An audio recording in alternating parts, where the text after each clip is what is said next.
All right. Another Saturday night. Another Saturday night shoot the breeze. I guess no one's here yet. So let me check it myself to see if. Yep. You guys should be hearing me loud and clear. So you know what it is. I like to jump on here early at the beginning and tell you guys what's going on. Just a reminder, we've shortened the show to 3 hours because the numbers weren't going up. In fact, the numbers seem to be going backwards due to certain things. But if you want the show to add an hour in the future, simply bring a few friends through. Let's see those numbers get larger. You know, simply bring a friend or two through. um, in the chat, I see Oni is the says sound just came on. Yeah, okay. So you know the deal. Shortened show, so it means that we have 5 topics with a possible. What we're going to discuss tonight is why we have to be careful in ignoring the distinctions between capitalism versus commerce. We're going to look at a scenario and answer the question, are we going to blame white folks for this? Or are we going to blame ourselves, essentially? We're going to look at a topic about black millionaires. We're going to look at a thread, which is interesting, about an ex-football player, I believe he is, whose girlfriend called a group of guys, or a woman he was dating at least, called a group of guys to kind of handle him, so to speak. And we're going to talk all about what happened with that. We're going to answer the question, what exactly is love? And we're going to look at a technique and try to figure out if it's a decent technique or not for reducing cancer, right? If time does allow. So that's the show. That's the topics for tonight. Like I say, man, pull your people in. Let's get the numbers up again. If you want to join the panel link is pinned to the top of the chat. We're simulcasting on KWAZ radio as well. We're on Twitter. So click the link from wherever you are. Join the panel. 3-hour show. What I'm going to do now is I'm going to start the show officially. And on the other side, I'll drop Shoot the Breeze topic number 1 tonight.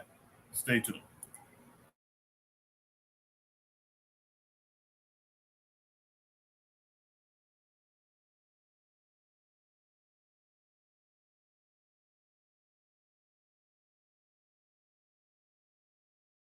You are listening to the Bitter Medicine Podcast on KWAZ Radio.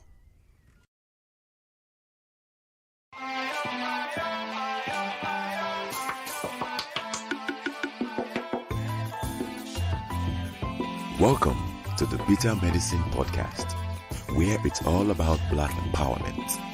Our show focuses on Black news and entertainment, arts, science, economics, history, people, and strategies that uplift, empower, and motivate Africans within the diaspora. And now your host, whose favorite color is black, Goku.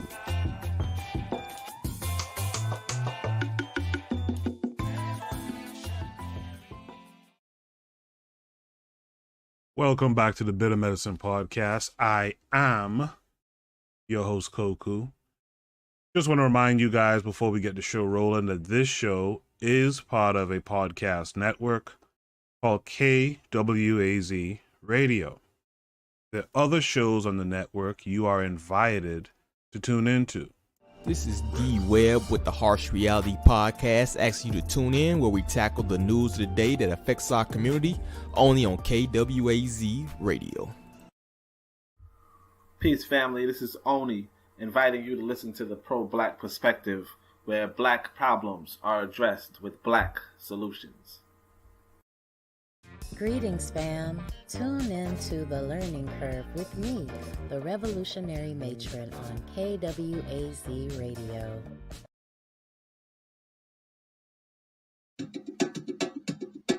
Hello there, dear listener.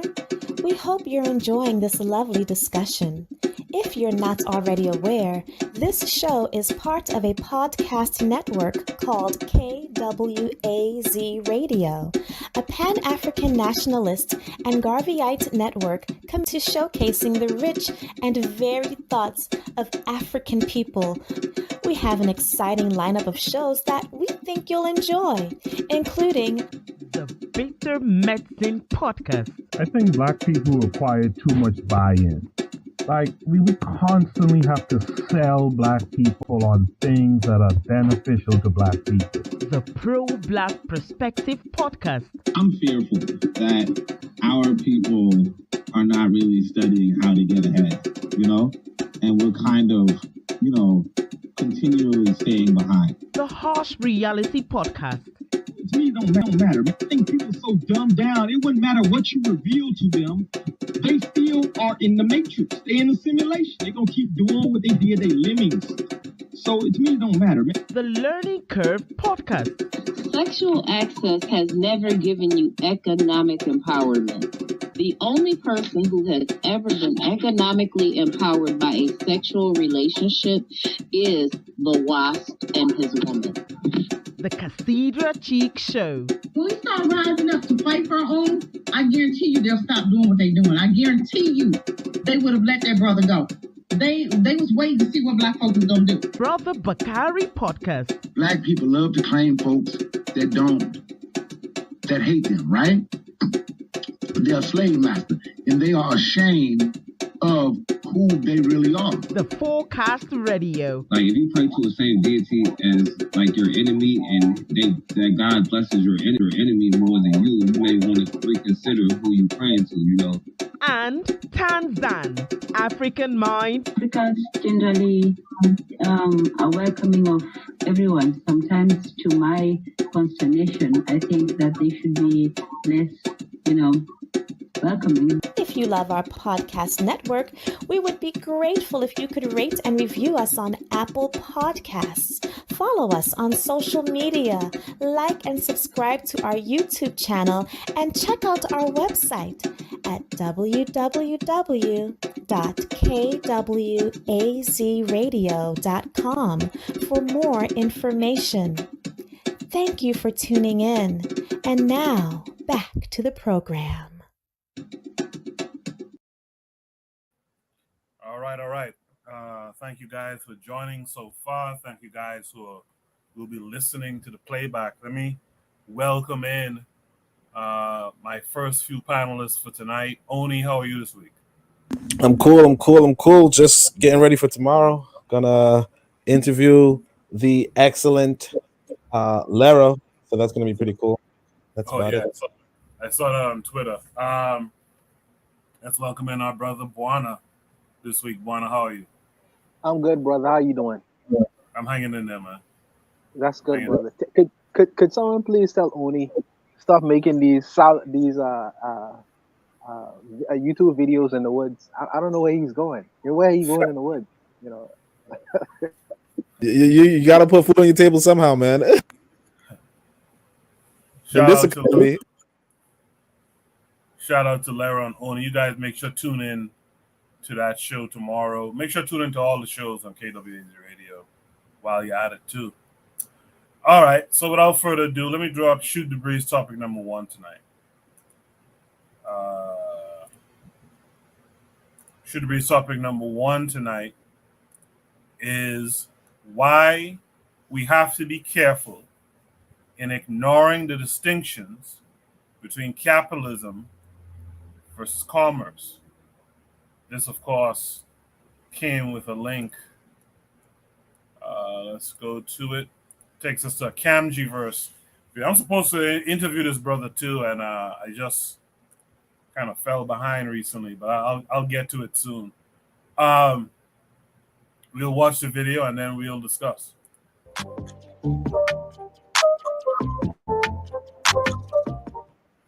I want to take this time to go over some of my stances on capitalism and why I think the African mode of production is superior. In my recent video, I stated that capitalism should absolutely not be idealized by African people when it comes to the implementation of economics in our reality. Now, most of the time when you see someone mixing a capitalist effort with save the race language, they're a scammer. And we don't have to go deep into miscreants like the hidden hairline and the fecal brain assimilationists to prove this. What exactly do I mean when I say capitalism should not be idealized over our own economic structures? Well, let's get into the specific definition of capitalism. Capitalism is private control of the means of production by an ownership class for profit. Capitalism is not the same thing as commerce. Commerce, or the exchange of goods and services, has existed since the beginning of human cultures. Feudalism, the slave mode of production, the tributary mode of production, and the African mode of production all have commerce. Capitalist commerce is specifically that which is primarily controlled and directed by the owners of industry for profit. Though modern neoliberal theorists champion the role of a completely free and unfettered market, Adam Smith, the grandfather of capitalism, stood against rent-seeking and envisioned the state as a primary role in the structuring and procurement of a nation's wealth and income. Capitalism is also not the same as businesses or currencies, since all economic systems have both units of production and mediums of exchange.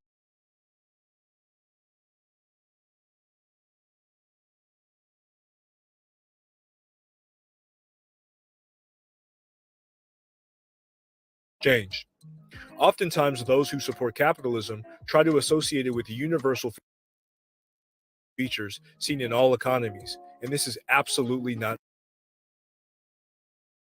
valid. This gets into a lot of the confusing Western terminologies, because Adam Smith, who is one of the major founders of capitalist thought, was considered a classical liberal. And in the modern Western political economy, conservatives, who are much closer to classical liberalism when it comes to economics, are juxtaposed against liberals who are progressive and trend towards the economic left. Both of these Western traditions in the political right and the political left are two sides of the same coin. Charles Mills, in his text Racial Contract, documents how the founding ideologues of liberalism completely excluded Black people from their conception of human beings being deserving of unalienable rights. This stance still exists today in conventional politics, where left-leaning parties and right-leaning parties use Black voters as pawns in their political game of chess. In the American context, both major parties receive capital funding from billionaires, whether it's Sheldon Adelson on the right or George Soros on the left. And this goes back to my previous point. Capitalism is absolutely not meant to benefit everybody. It is meant to benefit the ownership class and requires a large amount of poor workers who do the job of the owners. Capitalism creates a minority of rich people and a majority of poor people. This is an objective historical fact. There has never been a time in history where capitalism has benefited everybody because it was never meant to. It has always been meant for the winners. Now that brings us to my next point. Can Black people be capitalists? Yes and no, and I will explain why. It is obvious that Black people in the modern global economy own capital and industries. There are numerous examples of this. Black billionaires from Michael Jordan to Aliko Dangote validate this fact. However, from a historical perspective, capitalism as a social formation that is through mercantilism was built upon the desire of Europeans to enforce their colonial regimes on a planetary scale. The work of great scholars such as John Henry Clark and Dr. Eric Williams have revealed how the international enslavement of the modern world. At the onset of capitalism, the most valuable commodities were enslaved Africans. One could argue that the entrepreneurial efforts of men like Tipu Tip and women like Madame Tinubu in taking advantage of the demand for labor by European colonies and building massive amounts of wealth for themselves represent the most pristine emanations of Black capitalism in the modern world. Some of their descendants today still benefit from the wealth they earned from collaborating with imperialist powers. This leads me to my next point. Can we honestly criticize entrepreneurs like Madame Tinubu and Tipu Tip for taking advantage of an ever-growing market when their endeavors laid the framework for a modern economy that produced the likes of billionaires, black billionaires like Byron Allen and Jay-Z? These men are celebrated by black people for their entrepreneurial success in defying the odds in a racist society. My position is that it is completely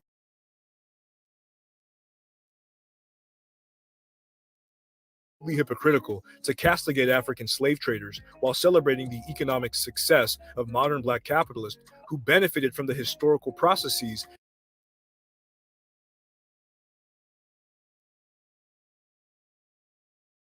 that they established in helping develop nations like the United States, the most successful capitalist nation in the world. Without the collaboration of African slave traders, there would be no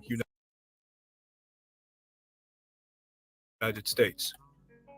If the goal is to accept the capitalist system as it is, we should accept everything else that comes with it, in the good, bad, and the ugly. If capitalism is universal and meant to last forever in perpetuity, then maybe it is the case that black middle class and the black working class are meant to serve the wealth building objectives of the black elite. Yes, it is true that capitalism has pulled more people out of poverty if we consider African societies and civilizations as universally poor in comparison to those in Europe. This is especially the case if one considers the development of the Western world at the expense of African territorial states who opposed their imperial expansion for centuries. If we completely ignore the fact that Africa had its own indigenous systems of wealth building and commerce prior to the slave trade, and that the economic warfare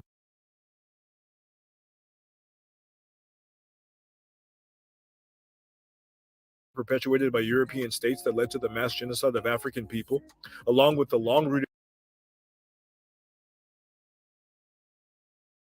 connections of Max Weber's Protestant ethic in the Faustian effort by Europeans to colonize the world, then it is absolutely true that capitalism has pulled more people out of poverty than any other economic system. However, if we examine the true nature of the African mode of production, we find examples of wealth building that far exceeded the capacity of modern capitalist economies. Mansa Musa, who is known as the richest man of all time, was a byproduct of the Malian variant of the AMP. According to the research of Dr. Chirukuri, large economies and immense wealth was built by African societies through long-distance intra-African trade that passed through riverine and lacustrine systems. This completely refutes the erroneous claims by Dr. Thomas Sowell, rooted in the baseless proposition of geographic determinism that implies that pre-colonial Africa was underdeveloped due to the lack of navigable rivers. If this was the case, there would be no such thing as civilizations like Ouagadougou, Songhai, or Oyo. Now let's compare and contrast the AMP and capitalism based upon some basic elements that we can observe. In African economies, public wealth reserves were mandatory. There were enforced market obligations to maintain cultural ties between different populations. Products were a reflection of personal character and required to be made with perfected quality. Customers were to be found among the trustworthy, with an obligation on vendors to satisfy the needs of the customer. And finally, labor was pulled together to ensure the economic productivity of all sectors of the economy. On the flip side, in free market capitalism, there are no wealth reserves, no obligation to maintain cultural ties, and the weight of determining what product is good or bad ultimately falls on the consumer. Cultural trust has little to no impact on who can sell to who, and the productive process is controlled privately and directed via profit interest. Now, some could argue that the protectivist nature of African economies at the macro and micro level led to their ultimate destruction by Europeans during slavery. This would not be accurate due to the fact that vestiges of the African mode of production exist in modern Africa from the continent and also in the diaspora, from the Jangi structure of the Bamileke of West Cameroon to the Quilombos of Brazil, and even the unitary state of Henri Christophe in Haiti. Dr. Amos Wilson viewed the Jangi system of West Cameroon as something that African people all over the world could emulate due to its nature as an analog to a rotating savings and credit association and generalized labor institution. The Jangi helped the Bamileke compete head-to-head against French imperialists economically during the colonial period and played a very prominent role in financing the Cameroonian Liberation War. Dr. Amos Wilson saw that traditional African financial approaches like the Jangwi must be applied to our modern economic reality in order to advance Black societies. According to Dr. Amos Wilson, Black people do not suffer from a lack of money, but from the absence of an African-centered economic system. Money is not a system. It is what it is. A system involves the systematic and organized utilization and distribution of money. Without the pattern, system, or organization, one does not have an economy. An economy exists prior to money, and there were economies in the world prior to the invention of money.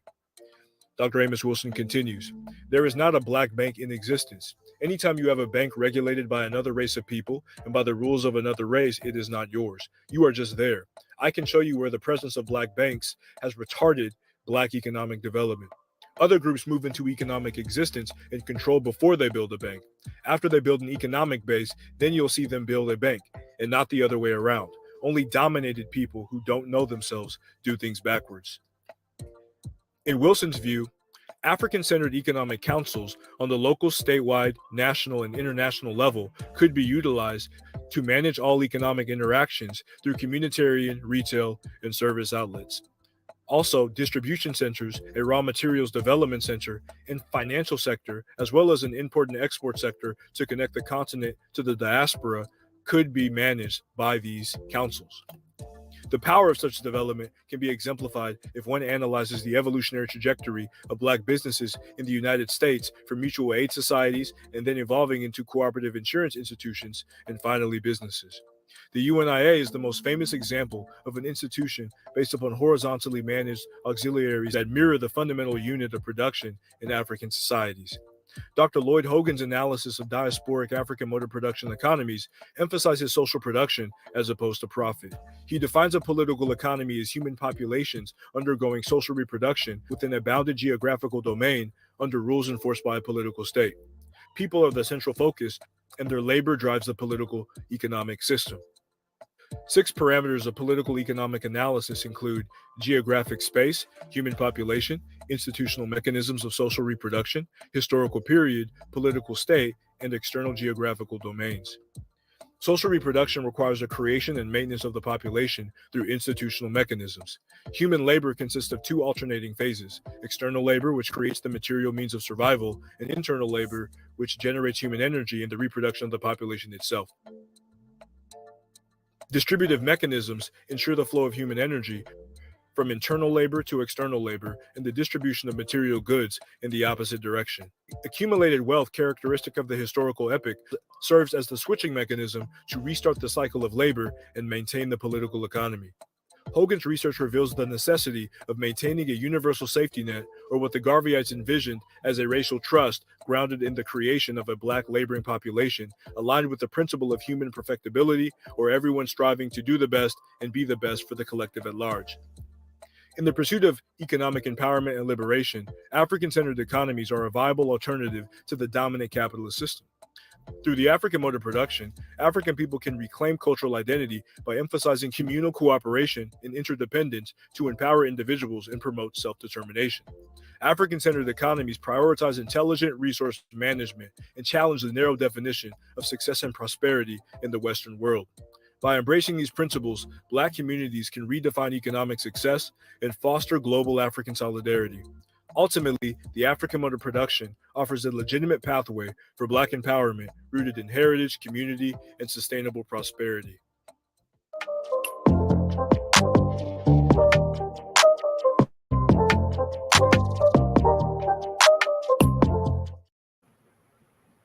So that's the Brother Kamja verse. I noticed it was lagging when I was watching via StreamYard, but when I was watching on YouTube, wasn't lagging. It's an interesting thing. What I'll try to do is I'll try to play it via another browser. It could be that this browser doesn't support StreamYard as well. This is the Edge browser that I'm using, so I'm just making a mental note of that.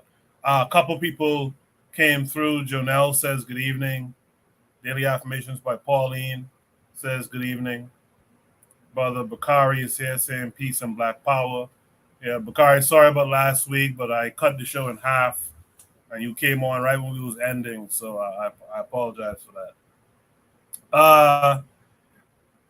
before I throw it to the panel, I'll quickly say that I'm noticing more and more that our folks in particular is defining capitalism as exploitation, full stop.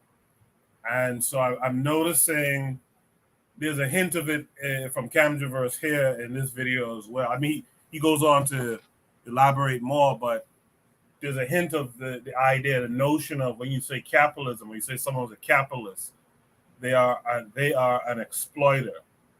And I think that's what folks are not jiving well with. I'll be curious to hear what Oni and Buana has to say to it.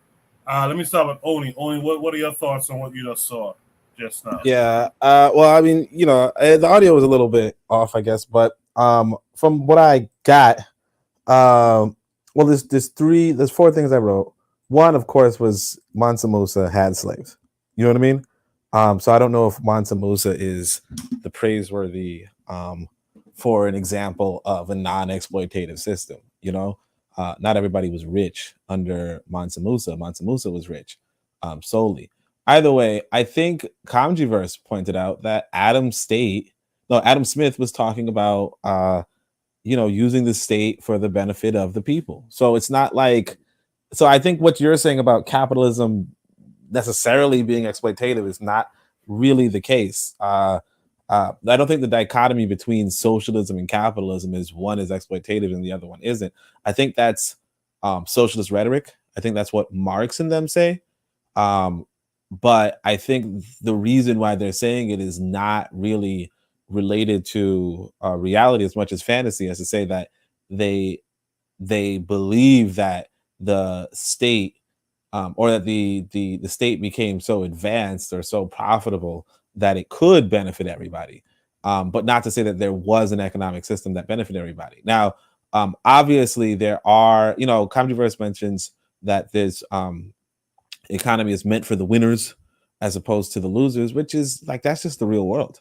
The question of it benefiting everybody, I mean, I would love for everybody to be benefited, but we have to come to terms with the reality that, one, your individual actions are going to benefit mostly the people within your circle.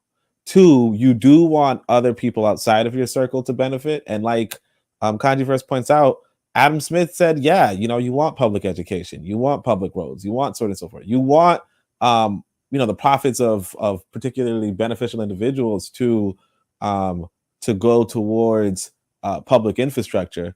That's without a doubt. Now, obviously, there's a contrast between, let's say, imperialism and colonialism and then capitalism. Now, what happens is that if you go into the socialist rhetoric, you'll have Lenin telling you, no, imperialism is the last stage of capitalism. You'll have Kwame Nkrumah telling you, no, neocolonialism is the last stage of capitalism. So what happens is that if you take that as a doctrine, if you say, hey, look, Lenin is right, Nkrumah is right, and Adam Smith is wrong, right? If you take that as a doctrine, then sure, if you're saying capitalism means imperialism, or even you're saying capitalism means Europe imperializing Africa, then obviously nobody's advocating for that, right? If you're saying that capitalism is Europe neo-colonializing Africa, nobody's advocating for that. But when people like, let's say, I'm gonna use Buana here, right? But when people like Buana or I, or even Brother Bakari, when we're talking about capitalism, we're just talking about people starting businesses, and yes, the profit goes to the person who starts the business because they invested into the business. And as far as the concern of, hey, well, look, the worker is not getting paid as much, so on and so forth. I'll say this: once upon a time, I was, interested in socialists. One of the smartest socialists I've come across, it's a white boy. I'm not saying obviously, but it was a white boy, and the white boy said, and I put it in my book Zubiri, quote inside of my book Zubiri, where he says the capitalist pays you just enough for you to come into work tomorrow. Okay, he pays you just enough for you to come into work tomorrow. So what does that mean, right? That means that I want to start a restaurant in in Tanzania, right? Let's just pretend I just saw some hot dog recipes on Twitter, and it was interesting, right? I want to start a hot dog business, whatever, right?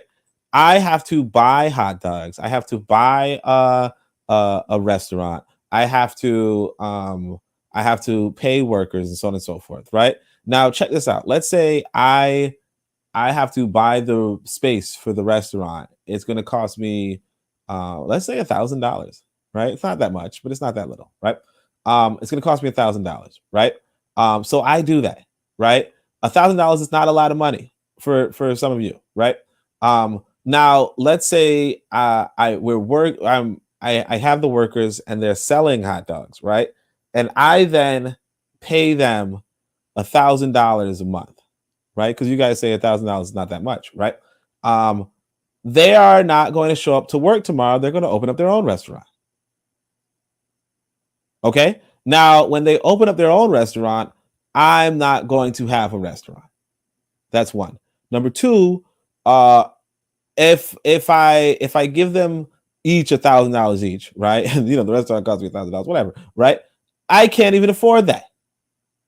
So let's say I have 4 workers, right? I'm paying now $4,000. This restaurant in Tanzania is not generating $4,000 or $5,000, not including the fact that I have to do rent, not including the fact that I have to do this, not including any of that stuff. So I have to pay them in proportion to 1, how much money is generated, 2, how much money, how much it costs me to rent the place, and 3, how much I can get for a profit. Because the thing that happens is this: when you have an employee, right, they are the first people to profit from your business. The employee and your customers are the first people to profit from your business. The owner profits last. The reason why the owner gets the most amount of profit is because they are in debt to the business from jump. Because like I said, I start off putting $1,000 in, right? And I'm not just saying it's just $1,000. What I'm saying is that I start off putting $1,000. None of the workers put any money into the business. Now, I do say, hey, look, in exchange for your labor, I will pay you, right, out of my pocket. And then you will sell some goods, and then that money will come back in. And that money, if it's enough, will pay you as well. But it will also pay me for the money I already invested. And it will take this business earning over $1,000, not including how much I'm paying you guys, right? It take this business over $1,000 to get me any profit. And so it comes back to, in fact, this conversation that was on Twitter where this guy said, a relationship's like a business. Whatever. Shut up, dude. What I pointed out was this: 70% of businesses fail within the first 7 years, or within the first 9 years, within the first decade. 70% fail. So in reality, most businesses fail within the first 7 years. Okay? And by fail, it means that whoever invested inside of this new business, they just lost all their fucking money. I don't mean to curse, but they just lost all their money. Right? So why I'm pointing this out is to say that this economic system, this quote unquote exploitation, sure, on a large scale, on a scale of nations getting involved, on a scale of America or travelers from Europe going into Tanzania and fucking shit up. Sorry, I'm stop cursing. Or messing things up. That of course you can say that's exploitation, but you again have to understand what else are they supposed to be doing there? If I go to Africa, right, and I already have $1,000, let's say, right? It's not a lot of money. Okay, I'm not bragging, right? I'm just saying I already have $1,000, right? I'm not going to put $1,000 just to pay everybody else. I'm going to put down $1,000 so that I can make $10,000, hopefully, or at least $1,000 back. But when I do that, I am benefiting my workers and I'm benefiting my customers. Because if it were not a benefit, then they wouldn't even work for me. So I think that the system, and it's like, yeah, am I supposed to, is it designed for me to win? Absolutely. Because why else would I be putting my $1,000 into that enterprise when I could put it into another enterprise? You know, there has to be some sort of incentive, and I think that's what's lost in the conversation, because you know we're talking about like I think that's what's lost in the conversation. And so the one image I could have gathered was the one of Mansa Musa. Mansa Musa is exchanging salt or something with the Middle East or what have you, but he owns a innumerable amount of slaves. You know, like an innumerable amount of slaves. So it's just like realistically, we have to, you know, I think that's what's missing from the dialogue, in the sense of, yeah, if you're saying capitalism is this, you know, basically Europeans exploiting Africans, obviously I'm not for that. But if you recognize that when somebody's talking about capitalism, they're saying, hey, I'm going to engage in I'm going to put my money where my mouth is, and I'm going to try to give more African people more jobs, because that's what they're asking me for. They're saying, hey, can I get a job? Can I get a job? I need a job. I need some work. I need a job. I'm trying to give them jobs, right? If that's a problem, right? Like then go and say, hey, look, giving black people jobs is a problem. But I've never heard anybody say that, and I'll just leave it at that. Let me also say, jobs that they didn't have before you actually came into the nation itself, before you actually took the risk, before you actually made the investment. That needs to be stated. Now, and I like Camji Verse. I actually like him. Me personally, I think he's a little bit too smart for YouTube. You know, like a lot of brothers, I think Goni's too smart for YouTube. But I think that he does have something to say, you know, and I wouldn't easily dismiss it. I respect the fact that he made a distinction between capitalism and commercialism, or commerce, you know, or how we describe it as commerce. But see, my problem in his analysis is that he comes from the perspective of this perfect black state, this black state that takes care of them people, takes care of the people, and where the people are comfortable to see a benefit, and the state itself is progressive. I live in a black country. The state that I live in, I believe, has failed its people. And many so-called Commonwealth countries, you know, with black faces as its leadership. So if I'm starting from the perspective or the point of view, or where we have this purest black state that it takes care of, I've not lived in one yet, as yet. So I don't know. I think that we need to go back and we need to maybe configure or plan or structure a black state, because for me, this is theoretical. You know, I am living in a place where the rubber meets the road. So if the state has failed me, I have to depend on myself to ensure my upkeep, my welfare. And for me, the road is in terms of capitalism. It's in terms of, well, some people may say commerce, capitalism. There is no distinction. I understand that there's distinctions. I understand there's distinctions, but I must do certain things to ensure that for my own personal welfare and benefit. Now, if I am providing a service, or if I am contributing a product that is beneficial for my community, and in turn they want to give me some kind of financial gain and profit for whatever service that I provide, what's wrong with that? What's wrong with that? I understand we believe in this whole equality thing, that we all should rise together and all men are created equal. But let me tell you something, you know, in the grand scheme of things, there are some men who are willing to do certain things just a little bit more than others. So if I am a man who is doing things just a little bit more than others, why wouldn't I be able to benefit and profit from the things that I'm willing to do where others are not? You know, I wish I could have a conversation with the brother, you know what I mean, a man to man with him, where we could have a real discussion, not a theoretical one, because I understand the concepts that he is trying to convey, and these things are very theoretical and high-minded. But I'm telling you, when a rubber meets the road, the story is told a little bit differently. And there are some men who are inclined to do certain things, where there are others who are not. There are some men who are willing to take risks, who are willing to put down their money, and who are willing to invest, whereas some men who are not. Why should they get just as much as me when I'm willing to do certain things where they are not? You know, so I don't know. I just have I have disagreements with my socialist-minded brothers, my liberal, and this is another thing, because he talks about liberalism in terms of from a social perspective and an economic perspective. These are two different things. I think that he is making very convoluted. A conservative, a neoliberal is really a neoliberal is really on a social aspect of things is conservative, but that conservative believes in the free market.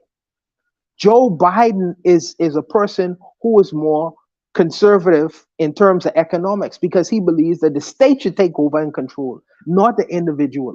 I don't know, man. Maybe I'm these heavy kind of political conversations. I really don't like to get into on a Saturday like that. But I'll leave it. I'll leave it there. I'll leave it. Let's welcome in. Thank you for that, Bonham. Let's welcome in Brother Bakari this week. Brother Bakari, how are you?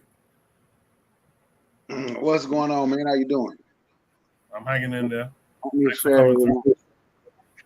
Yeah, thanks for letting me speak. What's up, everybody on the panel, in the chat? Peace. I missed the video, but I heard y'all talking about socialism and all those isms. And look, socialism, capitalism. This is my thing, right? Wait, Bakari, real quick. The video basically is a conversation of how, like the problem says, we have to differentiate what is commerce. Africans, for example, always had commerce, but not necessarily capitalism. That there's a difference there. So you can speak to it from that standpoint. Well, would there be a difference in commerce and capitalism? I won't be honest. I really wouldn't know. Commerce and capitalism kind of go together, but that don't necessarily make commerce. Commerce, when you're moving goods and everything, that don't necessarily make it capitalism. But if we go back, my point is there was always capitalism. Even when you say they just had commerce, even when he mentioned Mansa Musa having slaves, and he was trading certain things, in the barter system. In my mind, and people can say I'm wrong, and y'all can correct me if you think I'm wrong. In my mind, in a sense, that is capitalism. And if they want to say it wasn't capitalism, well, with him having slaves and him being filthy rich, so that would let you know, even in a socialist society, that it wasn't everybody don't have what they need, even in a socialist society. But since I didn't hear the video, I'm going to, because I can't speak much on the video because I didn't hear the video, so I'm going to stop there. I appreciate that, Bakari. I had a follow-up question. It just slipped my mind what the follow-up question is. But does anyone want to add any last thoughts on this point? Yes, I am. Trigger Happy said I'm being unfair, and maybe I'm being unfair. But to lean it towards socialism. But when we talk about capitalism, when we talk about commerce, I am tired of being compared to Tipple Tibbs. You know what I mean? How do I become a slave seller because I decide that with whatever skill that I have or I've mastered, whatever product that I find that is beneficial to my community or serve my community, in turn that I can get a profit for it, all of a sudden I'm Tipple Tibbs.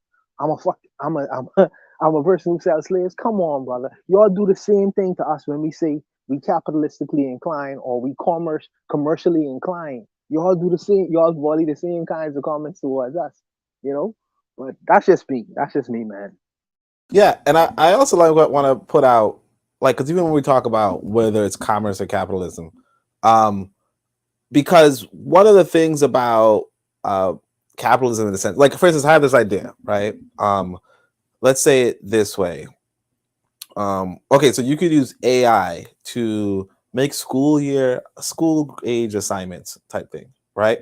You could say, hey, ChatGPT, make this assignment for a 10-year-old, essay, a multiple choice essay on the Zulu Empire, and it will age appropriate multiple choice essay, right? Now you can create an interface such that you do the work to create an interface. You do the programming to create an interface such that children, like you can sell a program to a school, let's say in Uganda, right? You could sell a program to a school in Uganda that that essentially, pays you, to use that program to facilitate the education there in Uganda, right? And you use Chat GPT or whatever, right? And I'm just mostly giving that much detail because I think it's a good idea that people might be interested in. Either way, if I do that, if I do all the work, right? Yeah, I expect to get the money. And I don't know to what extent trigger happy means by commerce, right? But what I can say is that is that the same as Mansa Musa exchanging salt? No, it's not the same as Mansa Musa exchanging salt. It is. Sorry, somebody making noise? Your mic is making a lot of rumbling noise. If you could. For me? Yeah, from you. Oh, sorry. I think I was something fell off and I screwed it back on. Is it better now? Much better. Go ahead. Okay.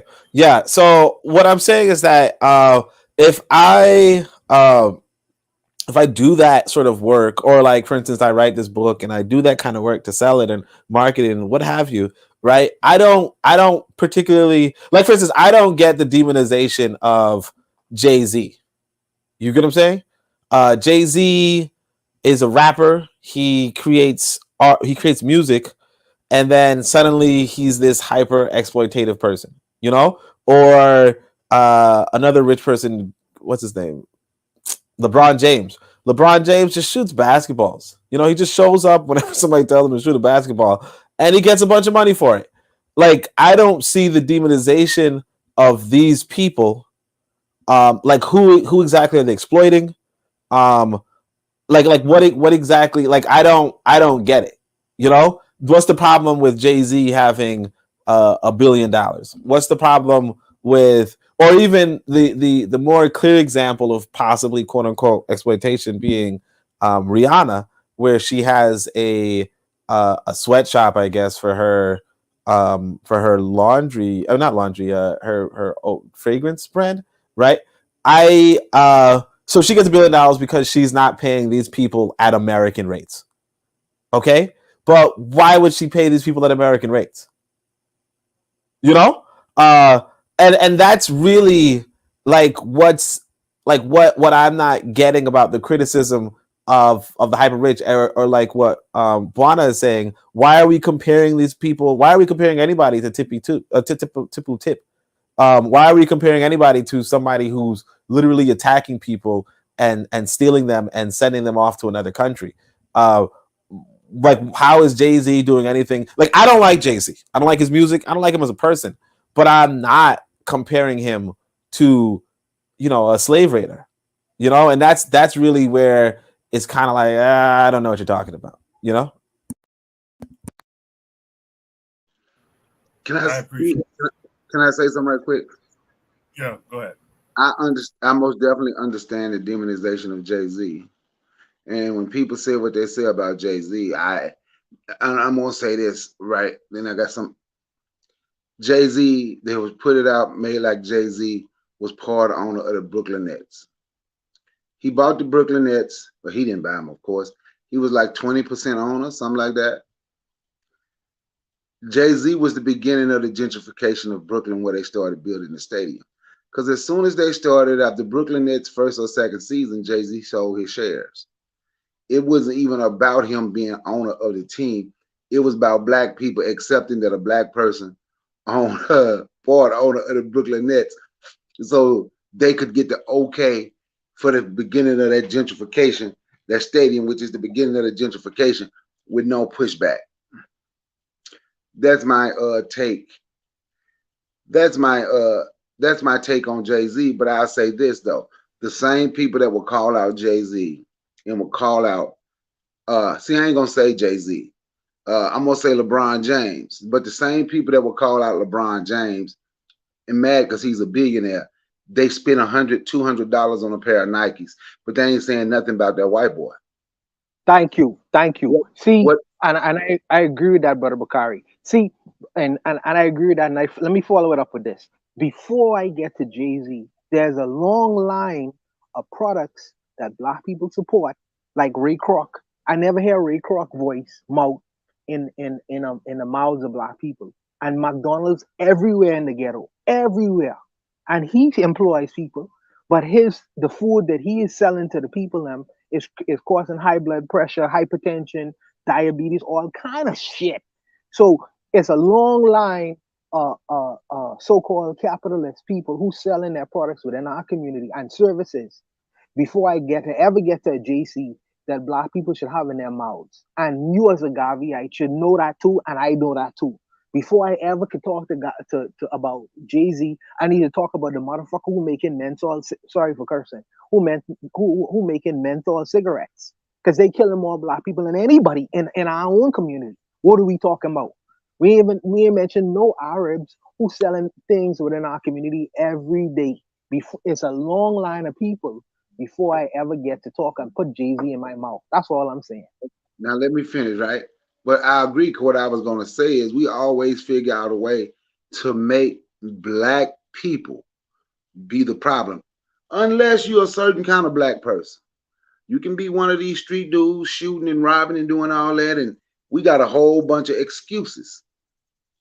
But we always look to make Black people be the problem.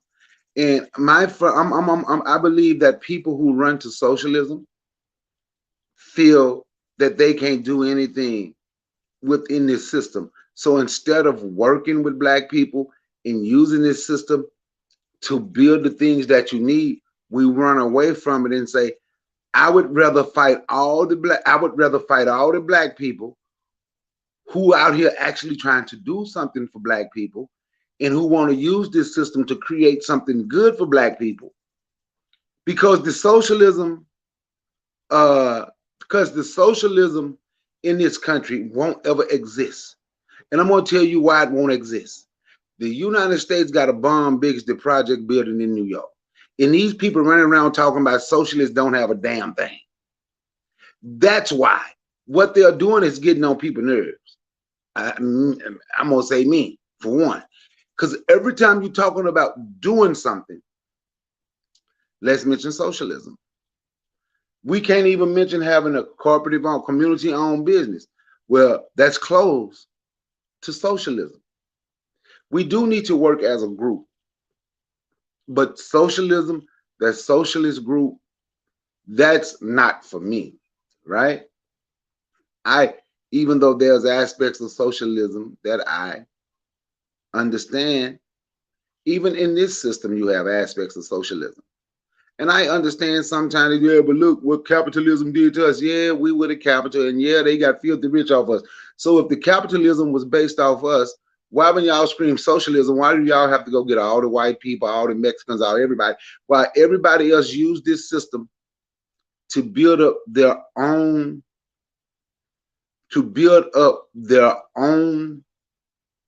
community, build themselves up and create their own communities. I've already shown here in what they call the Mecca, Wakanda, Atlanta. I showed them much. You can just go see how these Mexicans came, and you can see people, they ain't out here arguing and complaining, talking about we need socialism. They working within the system, and you starting to see them build up their own communities and living amongst themselves. But we choose not to, because we have to find a way to say that, I'm going to go back to, it's going to be Jay-Z, it's going to be LeBron James, it's going to be whatever Black you can name, it's going to be the problem. But if I'm going to say, we look in the mirror, we have to start doing what we're supposed to do to build for our people. On there, I hear the mic. Yeah, I think that's one of the issues too. So, yeah, keep it brief for me.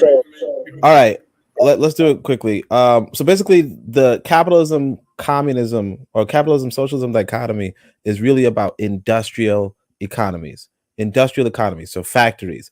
Who owns the means of production? Is it going to be individuals or is it going to be the state? And so realistically, a lot of black economies are not even industrial, so it's kind of like a moot point.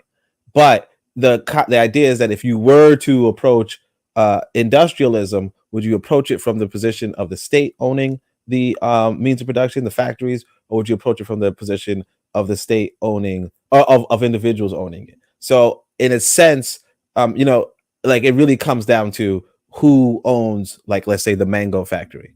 And right now it's like, even when I talk about a restaurant, that's not necessarily a factory. I'll just say that. All right, good discussion there, guys. Let's go to Shoot the Breeze topic number 2 for time's sake. Shoot the Breeze topic number 2 is, are we blaming the white man for this? Should they be charged as adults? So let me share my screen. Let me switch up the browser this time.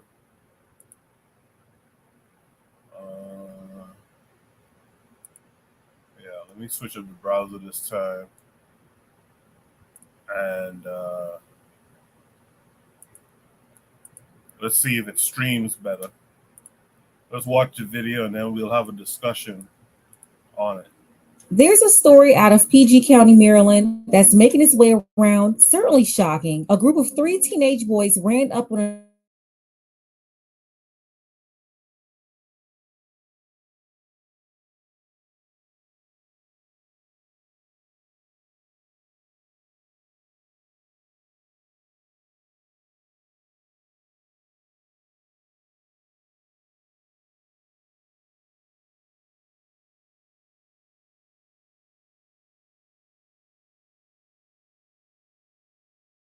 No, the video's not showing this story, but first, let me take a second to make sure that you're subscribed to the channel. Click the notification bell for all updates. If you're Let me see if I can fix that. I don't know why that wouldn't work.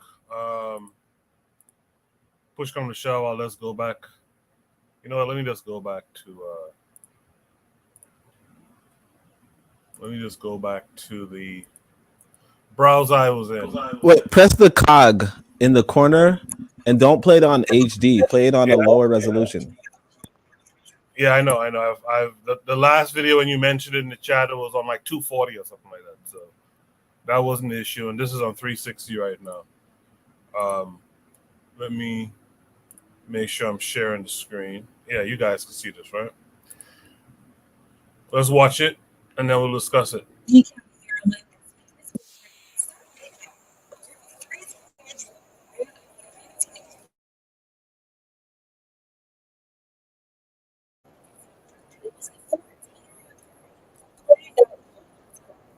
We can't hear it or see it.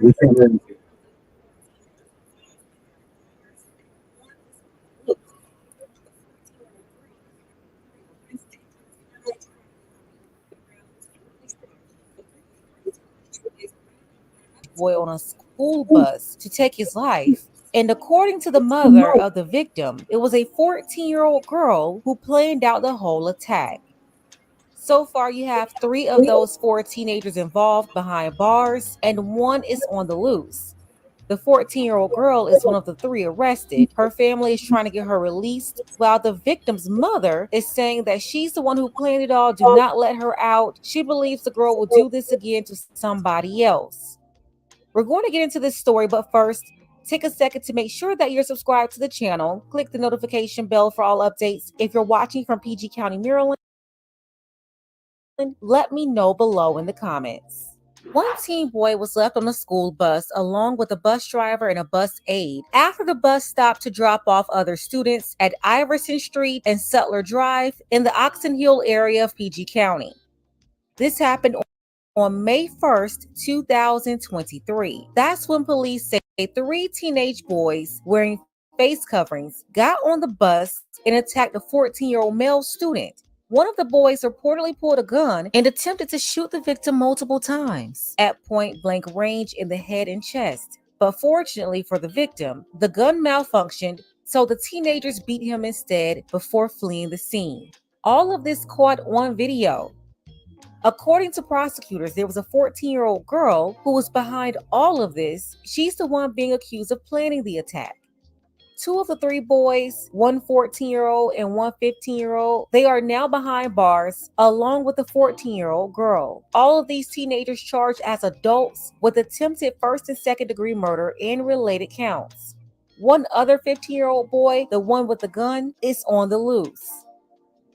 According to a preliminary investigation, police said the charged teens and the victim knew each other, and the attempted murder stemmed from a dispute.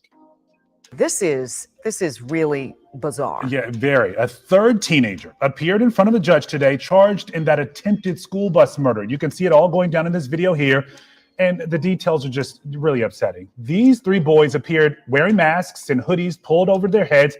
They got into a school bus in Oxon Hill. They pushed right on by the driver, went up to a middle schooler, put the gun to his chest, and pulled the trigger 3 times. Thankfully, nothing happened because the gun jammed. The teenage girl who was in court today, however, was not in these photos, but prosecutors say that doesn't mean she isn't just as guilty. And wait until you hear what's next. Scott Broom was in the courtroom today. He joins us now live. And Scott, you really got the sense from prosecutors today just how young these teens were potentially and how dangerous this could have been.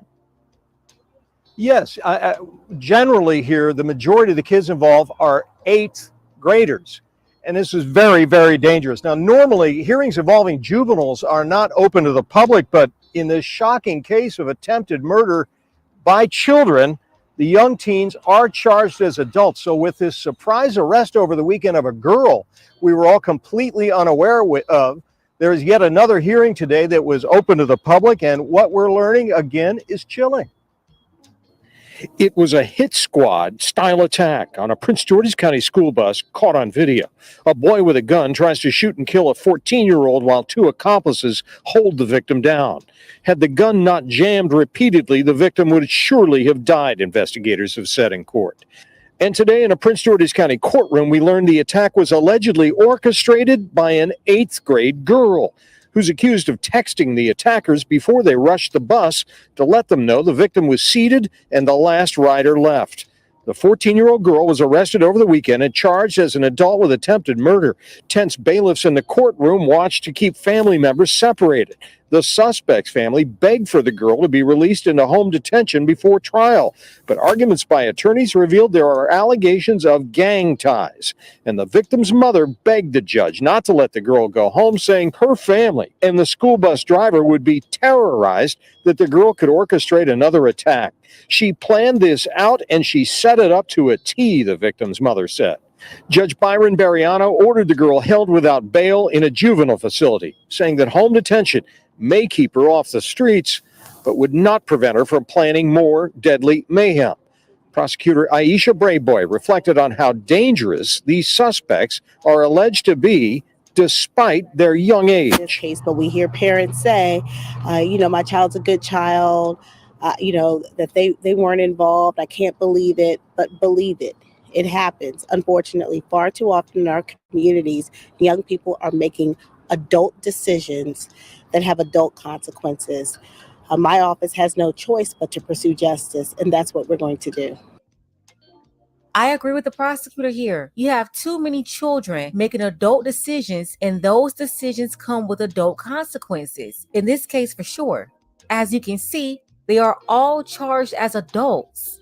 And then another thing, they're 14 and 15 years old in middle school. Is it just me or they're supposed to be in high school by now? I don't know. They could be a little behind in school. But for the family of that 14-year-old girl, you just can't go around planning hits on people's lives and then expect for her to be able to go home. What are they thinking?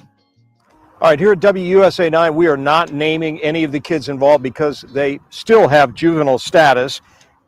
In total, we now have 2 boys and a girl who are in detention accused of attempted murder in this case. But the key suspect, you've seen again and again in that video, the boy with the gun is still out there somewhere. They're looking for him, and so is the gun. So the victim's mother says her entire family remains terrorized, afraid that this kid may try to silence witnesses or take some other action. So the case is still very much open, and a lot of fear about the danger these kids allegedly represent in the community. Reporting live at the Prince George's County Courthouse, Scott Broom, WUSA 9. Listening to the details here, I think we're like a lot of the folks at home listening. We're talking about teenagers here. and a 14-year-old girl accused of orchestrating this attack. Hopefully they find this 15-year-old or teen gunman sometime soon. Scott, thank you. Exactly. It's crazy because they're all kids. Now, authorities are still searching for that 15-year-old boy on the run. The victim's mother feared that he will go out and attack someone else, and they're already accusing him of doing just that, allegedly 2 days after this incident. And apparently he's lost his juvenile status because they released this picture of him. PG County Police and the U.S. Marshals Capital Area Regional Fugitive Task Force, they're offering a combined reward of up to $12,500 for information that leads to the 15-year-old's arrest and indictment in the attack of the 14-year-old boy on the school bus. Police identified him only as Baby K. First, I'm glad they charged all of these heathens and got them off the streets. Hopefully they hurry and catch Baby K. He's not that sophisticated to really hide, and he can't go anywhere, so they should find him pretty soon here. To do what they did, there's no way any of them should be out on the streets. We're talking about point blank range. At least that's what these idiots tried to do. Obviously, it wasn't time for the 14-year-old victim to go. He survived this attack, so I hope whatever he was involved in, take it as a warning. Get out of these dealings, whatever he's in. Whether it's being around the wrong crowd, running with gangs, he was possibly involved in something that he was not supposed to be in. As far as the 14-year-old girl that prosecutors say planned this attack, this girl is dangerous.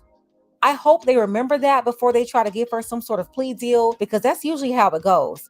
Even if they're the masterminds, they always seem to get less punishment than their male counterparts who carry out these attacks for them. But so far, she's been charged as well as an adult, and they need to hold her accountable. We already know these boys are about to take a ride down the road for a long time. They're going to be locked up with the most dangerous men in the state. So it's a lot coming their way, especially this 15-year-old who is on the loose, Baby K. Word is he's already charged in another homicide. 2 days after the attack on the bus, they're saying it was him who possibly deleted the 23-year-old sister of one of his accomplices. This little guy is going down. He ruined his life forever. He's going to get life. The other guys will do some hard time as well. I don't think they'll be there forever, but they've still ruined their young lives too. I can easily see them getting 15 to 25 years. So yeah, they're going to be held accountable. All I'm saying is I hope this girl doesn't end up with probation or a couple of years. But again, if that happens, it won't be the first. People really need to wake up. There are violent teenagers on the streets, violent adults on the streets, and they are not all male. There's a growing population of dangerous females. They will set you up and get your life taken away. And we've seen many cases around the country where the women are losing their lives in these retaliation terminations. That's because most of them are not dealt with by the court system. Instead of them getting 20 years to life like the males, these females are getting light years or none at all. So they're back on the streets to terrorize others and also end up becoming victims themselves with the street justice system. It's all unnecessary behavior, all out of order. Let's go ahead and get the conversation started. These kids are really just messed up today, but PG County was always known as the most wealthy majority Black county in America. I think they just slipped down to number 2 within the last year. Can anybody tell me what is going on down there? Special thank you to Romel. I appreciate you, Romel, for all of your support, as well as our brothers Charles B., Philip, Dark Power, and shout out to Lori. Don't forget that you can support this channel as well. Links to Cash App and PayPal are below. Ladies, fellas, want a balanced analysis, want the truth from a woman's perspective? Then you're going to want to subscribe to this channel. All right, should reach topic number 2 is, are we blaming the white man for this that we just saw? Should they be charged as adults? Shout out to Lero in the chat being funny. She says, Coco, I don't like this early ending show thing. You know I'd be sliding late. Cut us in half. Just put the dagger in my heart like that. I appreciate you, Lero, for coming through. Yeah, Bakari, what did you take from this video and prompt? Put them in jail. I'm going to tell you something. This is what I was just talking about. You'll find a lot of people on here. They're going to somehow figure out a way to give those type of people a pass. Yeah, I know they're young, but that's what pissed me off when people be talking about, yeah, our warrior class locked up. It's those people that's teaching them young folks to do. Now in the state of Georgia, with them not squeezing that trigger, nobody would be in jail past 18. They would be in whatever they call it, what they send the youngsters, they would be in there till they 18, since they didn't kill nobody. And when they get out, if they ain't getting no trouble in there, they wouldn't have a record. But this is the nonsense I be talking about. And no, it ain't no white man. It's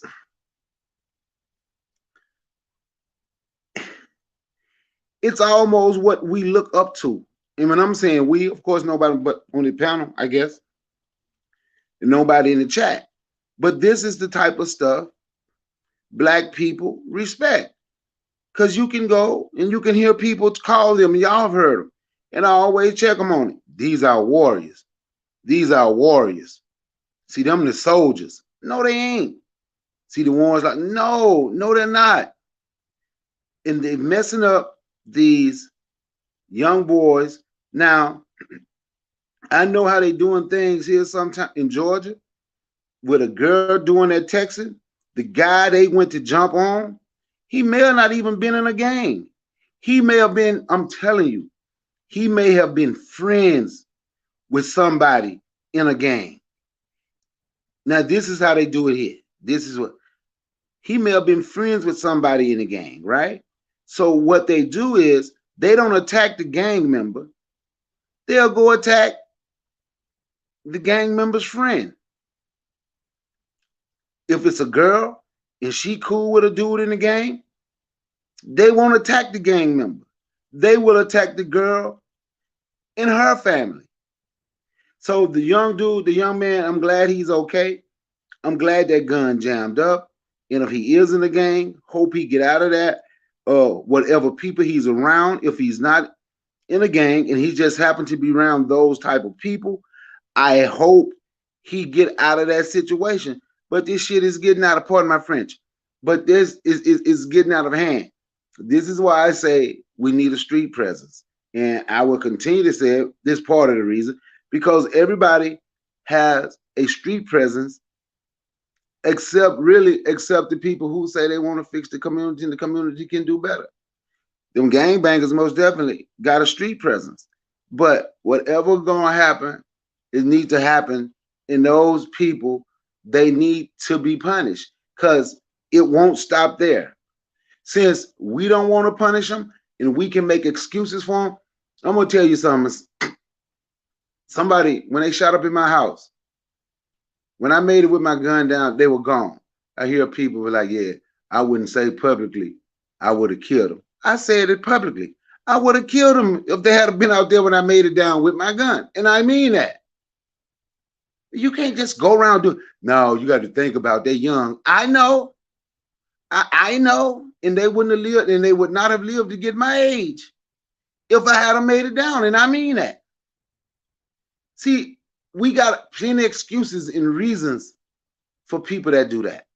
And we have to get away from that. I know what this system has done. I know what this system still do. But we got to get away from taking up for folks who's basically working for the system. Shit, I get it, Mike. Thank you for that, Bakari. I'll say too, it's kind of a wild, to me, it's a wild idea of surviving an assassination attempt and only surviving it because the gun jammed, and now having to push forward with your life. That's a hell of a thing to put someone through. Let's hear from Oni on this one. Yeah, so I took a few notes. What can I say? Well, this is the first thing that jumps out to me, and this is like we have to come to terms with this. Who is arresting these kids? It's this white boy. You know, and this is why it's like, really, how at war are you if you have to get this white boy to clean up your community, right? And of course, you know, we have, you know, some people who are going to be anti-cop, which is, you know, play what you will. But if you're not cleaning up your own community, right? Who is? Now, no honor among thieves, apparently this young boy shot one of his accomplice's sisters, which is just like, so yeah. And I'm kind of confused. Is this 14-year-old boy that was nearly killed, is that boy white or black? I don't even know. As far as try them as an adult, I mean, again, we are appealing to another people's system to enforce justice, which sucks. But if that's the case, then sure, obviously they should try them as adults. You know what I mean? It sucks that we're not trying our own people, though. And of course, what they call trying your own people is called quote unquote street justice. But even that is out of hand and not really advancing or going anywhere. But as far as the thing about kids is this, the kids are getting older these days. And I think these laws that were written once upon a time, related to a different type of kid, but 14-year-olds planning, like I tell you, sometimes I say to myself, I love for my son to be around more kids, and obviously, I'm trying, right? But I was walking by these kids. They were really well spoken. They were like 8 years old, 10 years old, whatever. And they're talking about killing each other, like setting up killing each other. I don't know why anybody thinks that as soon as somebody hits 18, then they feel the desire and urge to kill somebody. A lot of people are too damn smart and they feel like, hey, you know what? If the laws are weak on children, right, then whatever, like I'll do stuff before I'm 18. And it's not just black people, obviously, white people do it too. There was this joke about, and it's in other countries. I remember there was this joke about these guys, maybe like Esotania or some weird European country, where they gave this kid like an 18-year-old birthday party because he was like troubled since he was like 12 or some shit.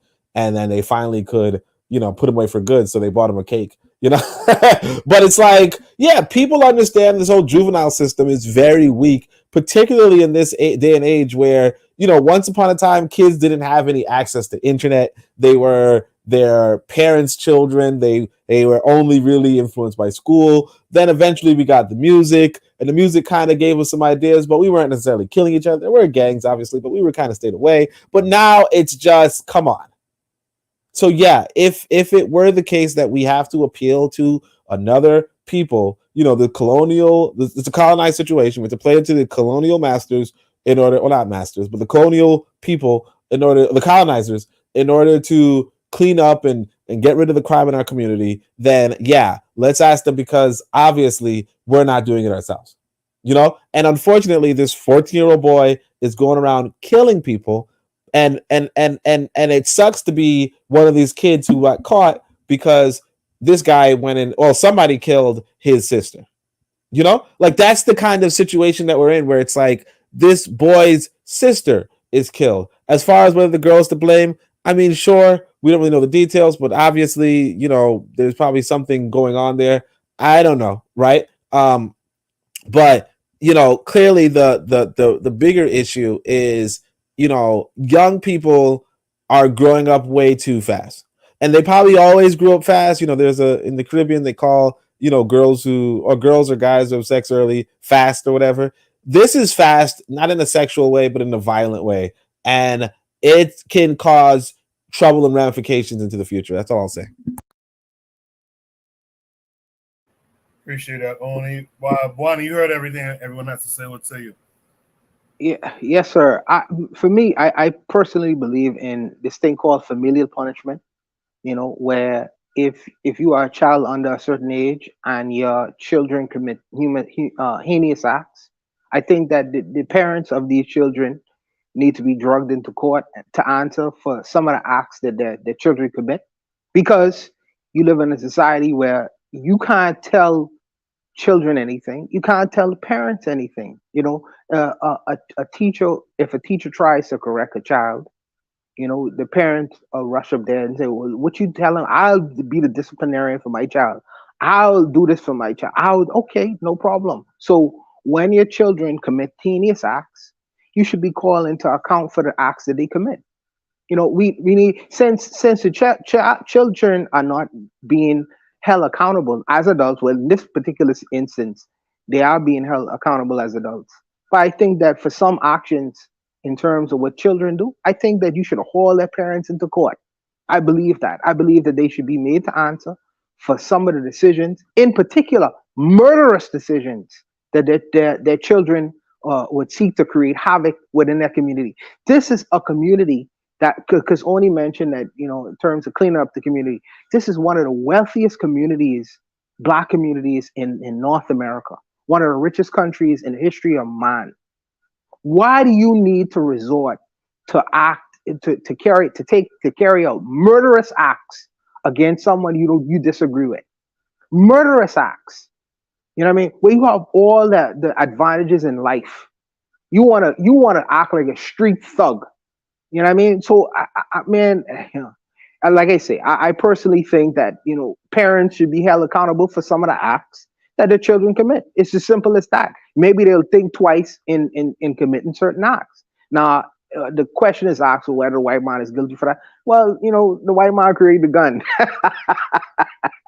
The white man created it, so I ain't gonna let him off of that completely. But as my brother Bakari would say, he's always responsible.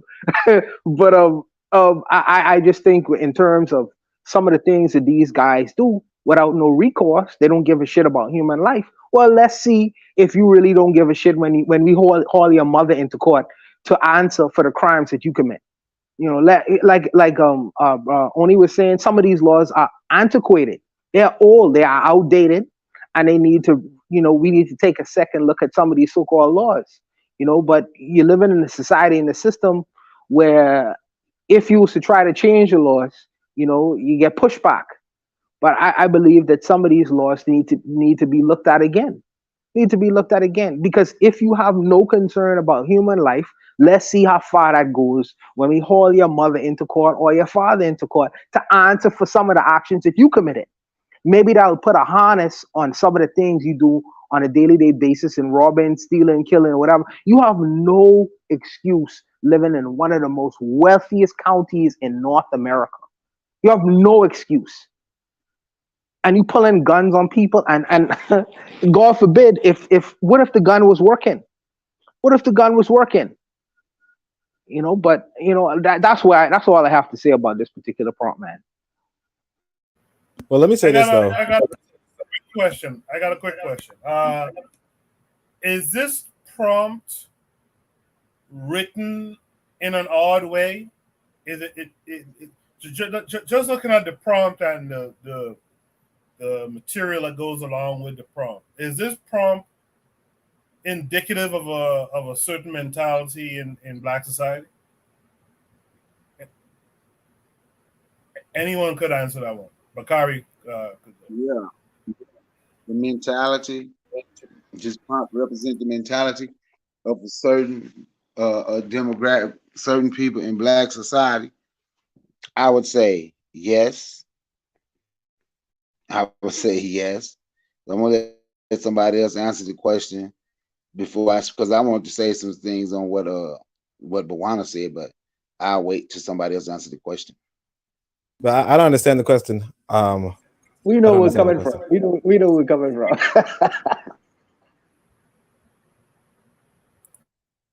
Yeah, it's just that the way the prompt is constructed, it seems to be leaning a certain way of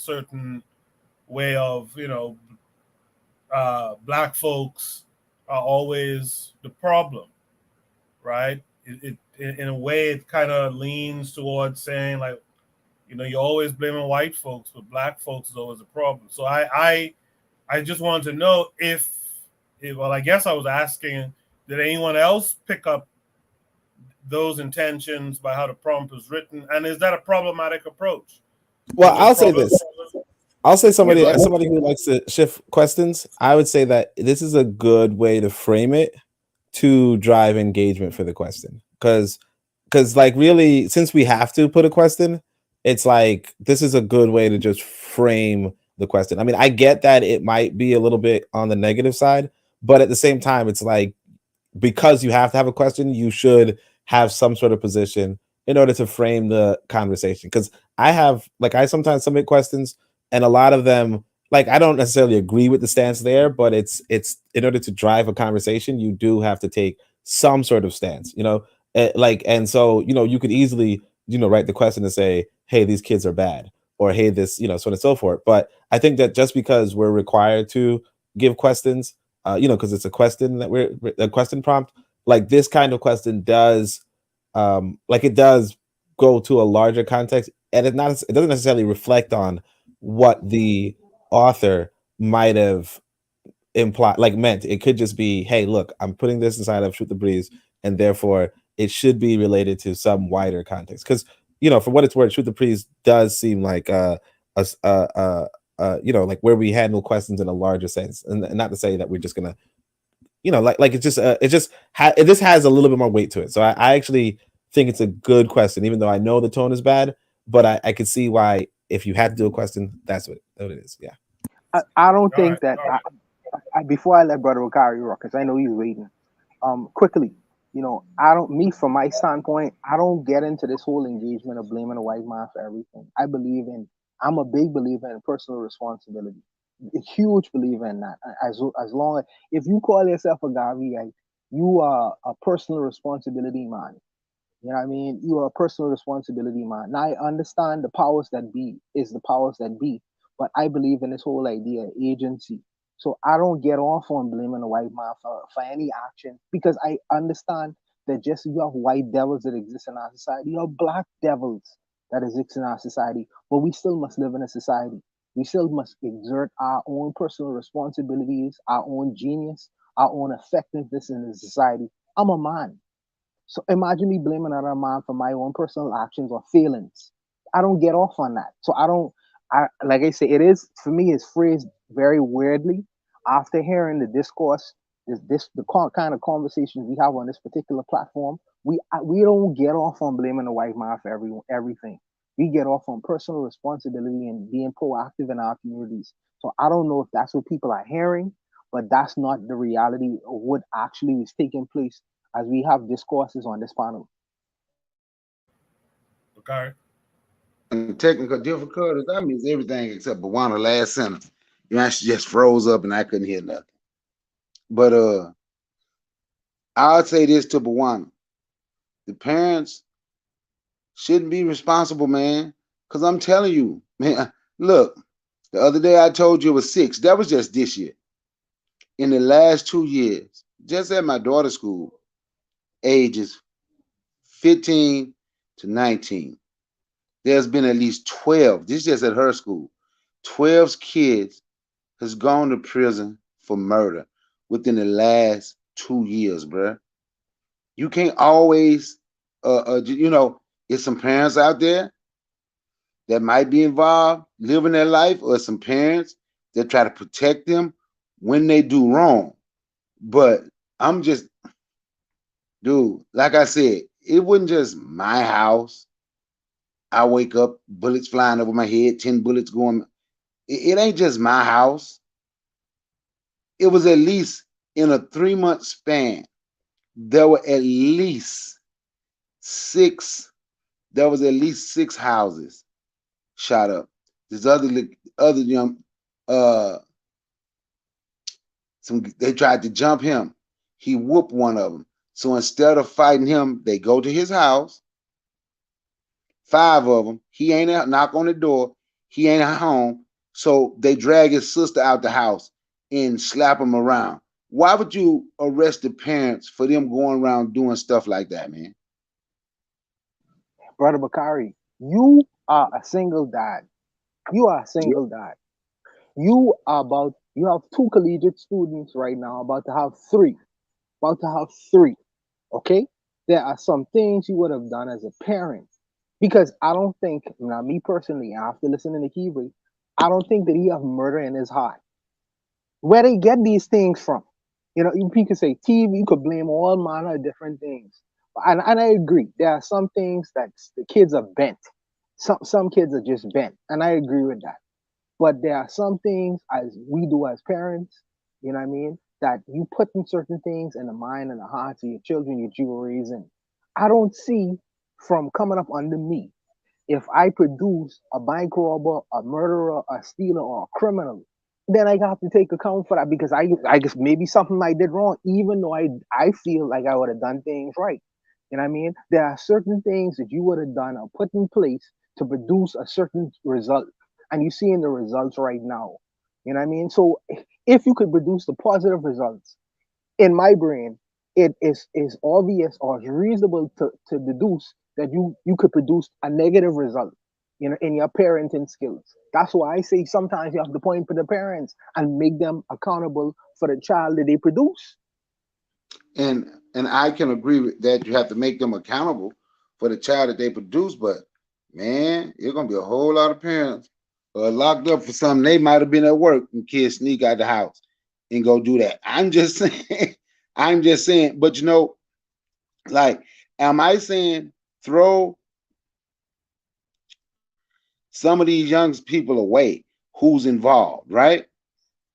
I'm not even saying just now. If you can kill somebody and you ride around doing stuff like that, you know, and I ain't even saying they can't change their life, but you want to change your life somewhere else.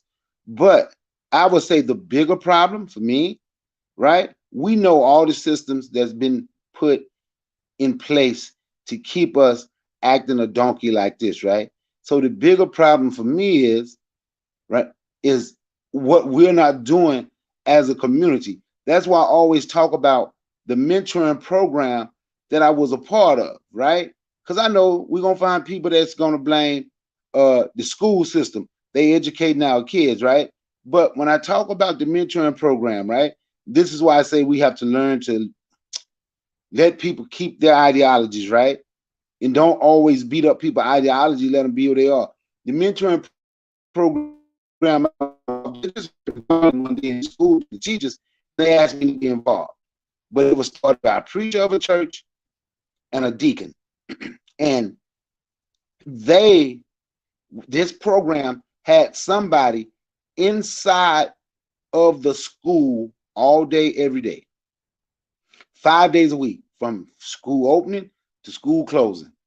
Then they was in mentoring with us 3 days a week, Monday, Wednesday, and Friday, for at least 2 hours. So it's things that, but you know, when because we didn't have a building or anything at that time, we using the Boys and Girls Club. So when the COVID hit, things cut back. But I've been talking to people and we trying to bring it back. But I would say it's, as a community, we have failed. Because then most of these little boys that are doing this come from single parent homes. They angry, ain't no man in their life. Their dad ain't there. Their mama probably going through some BS with some other man, and they taking the anger out. They in here, they joining these damn gangs. And I don't know what it is. I don't know what it is. But when I was young and I did stupid stuff, I wouldn't have wanted my mama to get punished for, me almost facing 20 years for breaking and entering with attempt to kill. I'm not trying to act like I'm perfect, but it's the community. As a community, I heard it was a guy teaching me about African, right? We say we African people. That's where our ancestors come from, right? And I was studying. He was telling me about African polygamy a long time ago. This was an African guy. Like the way it was done. Did you see how we were shunned, single mothers, and we don't want to deal with nobody else's child? So they say one of the reasons a man might have so many wives, like, say the father wasn't there, may have been killed in war or something, right? This is a long time ago, of course, ancient. But he was like, but that was done. But then a man would bring that woman in, so the woman could have a man for protection, and the child could have a man in their life. As a community, I think we are failing our community. What happened to it take a village to raise a child? I'm not saying throw these kids away for good, but they do need some type of scare. Even if you got to get the Buddha warrior who was on damn YouTube to scam. But they do need, this is my take, they do need some type of scare to be scared straight if we ain't going to get out here as a community, as black men, and do what we are supposed to do. Now you the mic. Brother Yeah, Bakari, let me. Oh, sorry. Quickly, I'll let you rock.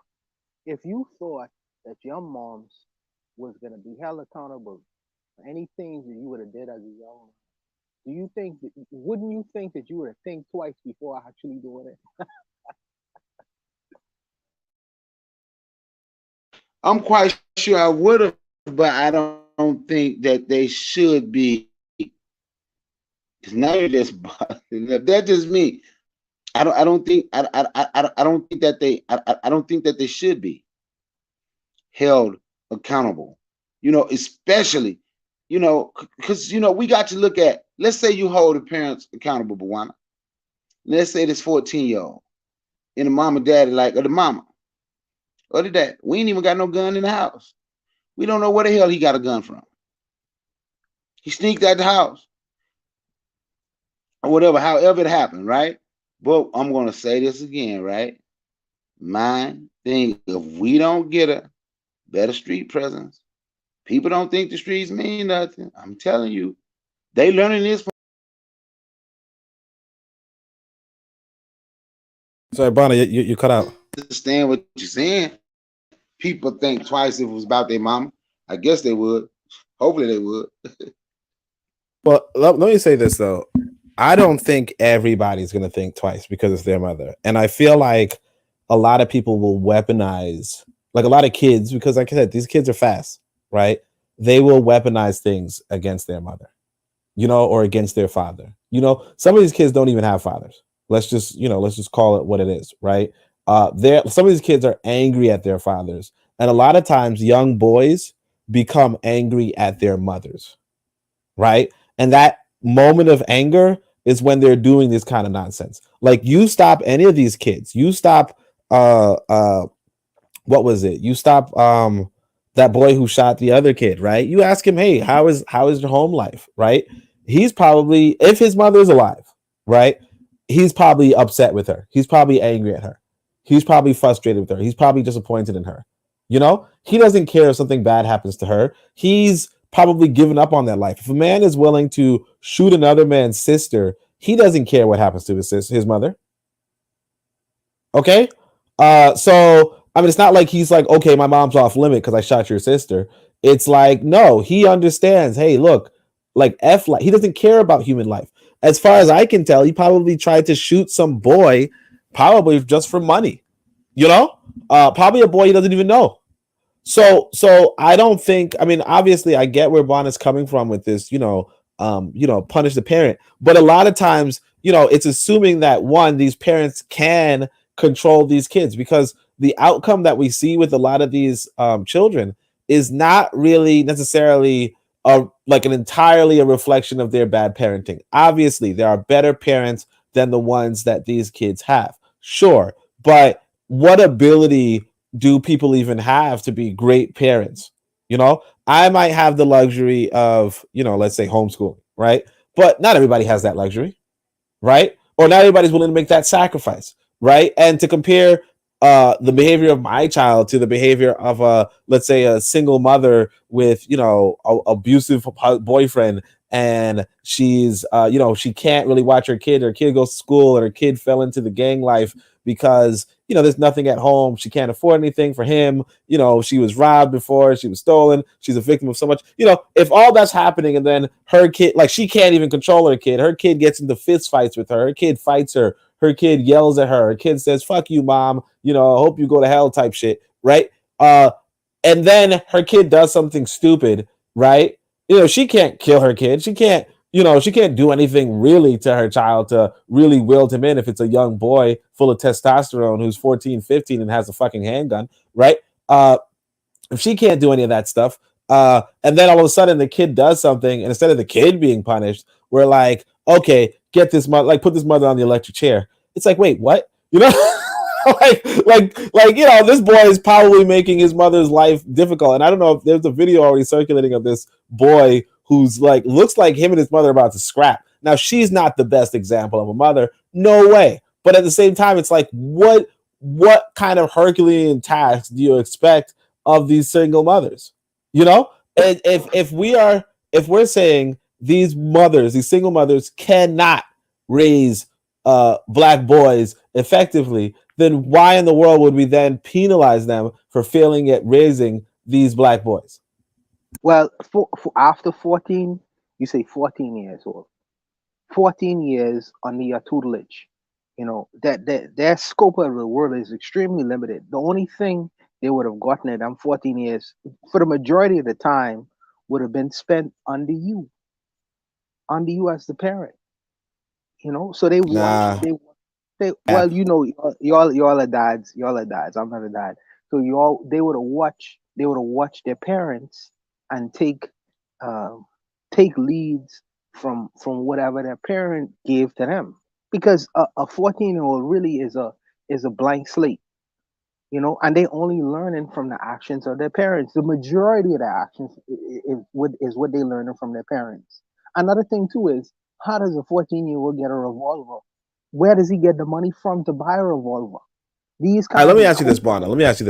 I don't want to cut your wisdom, but let me ask you this, because like you said, I'm a parent, whatever, right?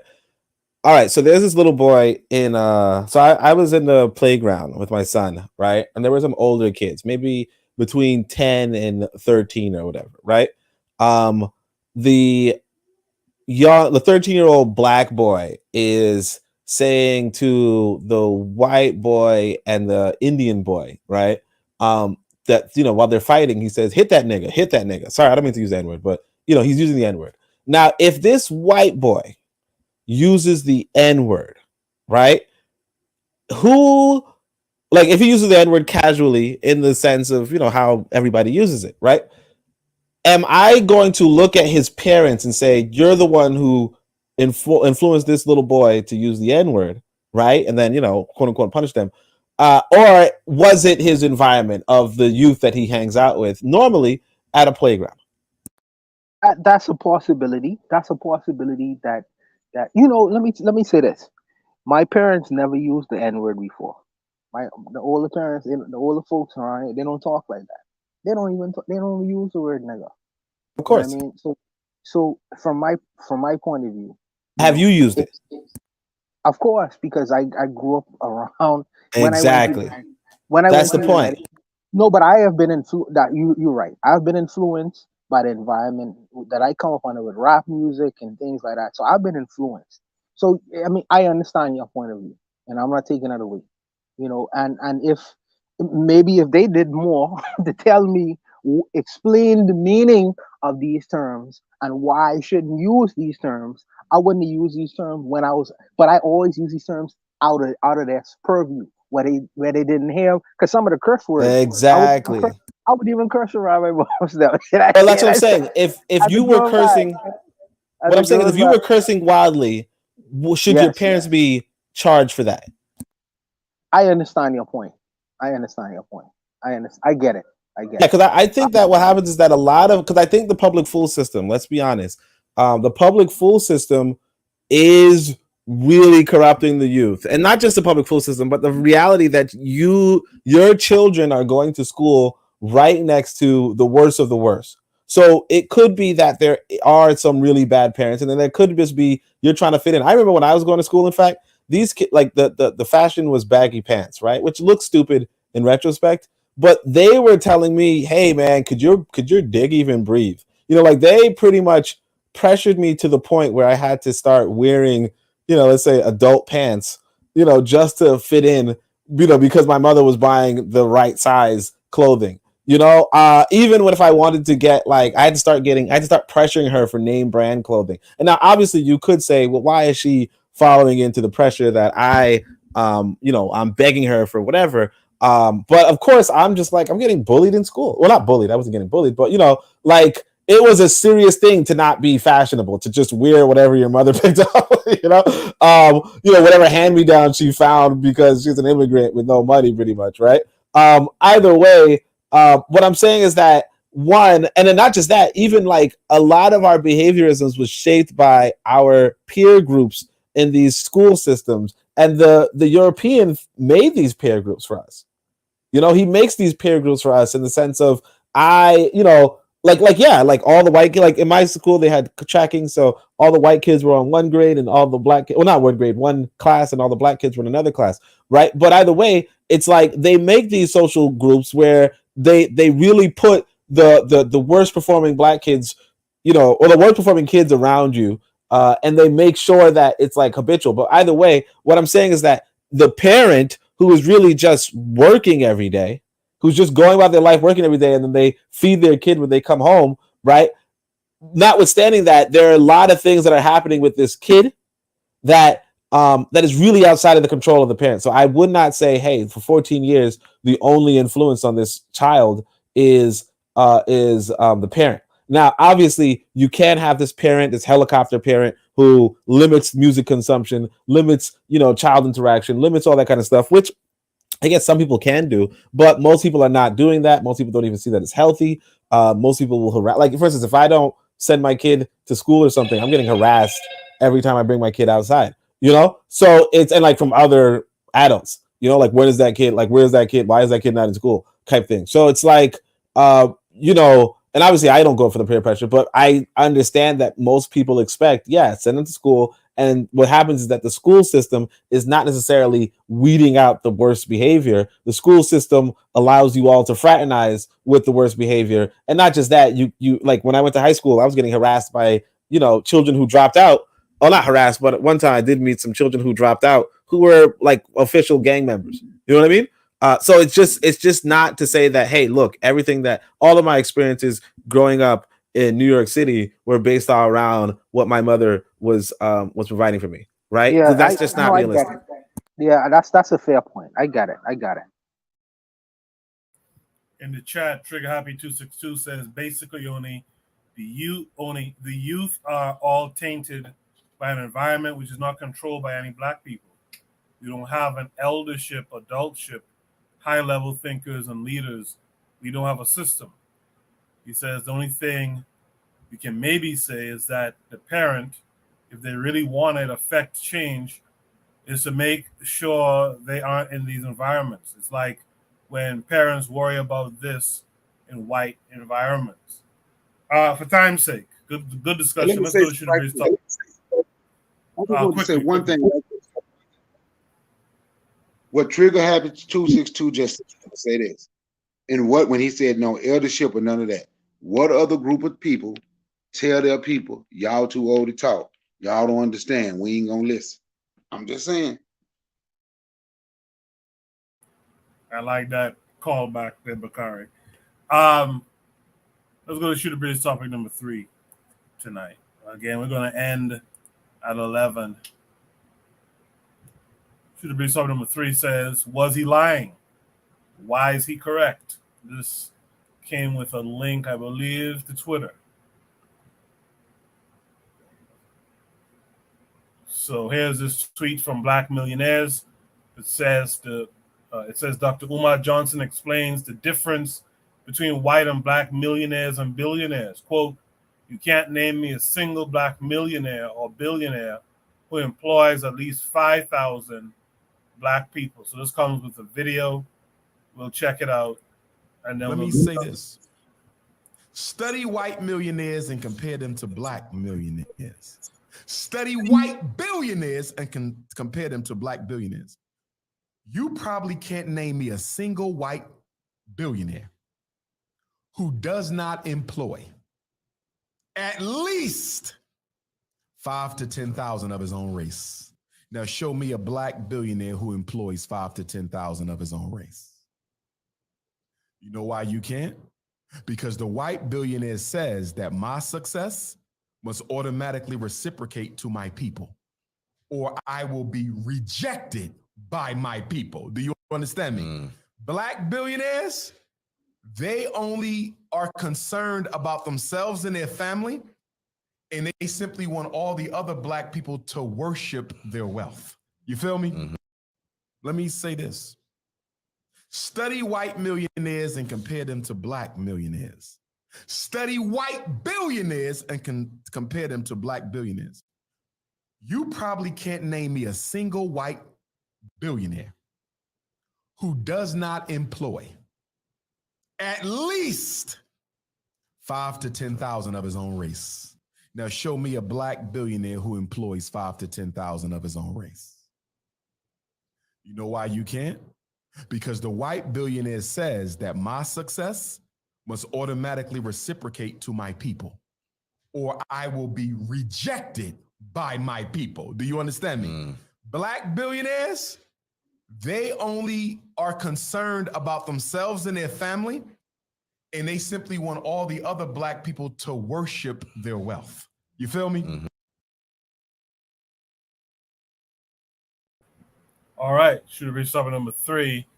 Was he, Umar Johnson, lying? Why is he correct? Brother Bakari, what did you see there? Was he lying? And if not, why is he correct? Well, no, I don't think he was lying. I think he's correct. I would say he's correct. I would say, yeah, he's correct. Because we caught up in this system where when we do something, we have to say, I'm not going to be racist. So if we are employing, we got to make sure we employ just as many. Matter of fact, and sometimes more than we employ black people. And especially when they're celebrity, black people know that we know who they are. He's right. They are going to be worshipped by black people. They do become celebrities. So yes, he is correct. They know they don't have to do nothing. They don't have to. They are another group of people that get a pass from black folks. They don't have to do anything. Most of them don't have to do nothing for black folks, and black folks just still. And black folks is going to love them to death. So yes, he's right. I see an interesting parallel. Thanks, Bakari. I see an interesting parallel between what Trigger Happy 262 Plus was saying earlier during this episode. That is interesting because what Umar is saying is basically when white folks develop wealth, they also do it with racial uplift in mind. So it's capitalism, right? But there is this notion that, well, you can actually help, you can make money, but it's also towards the larger uplift of the people, even if it's like Oni was pointing out, providing, through providing labor, right? Opportunities to make money just enough to be able to come back to work tomorrow.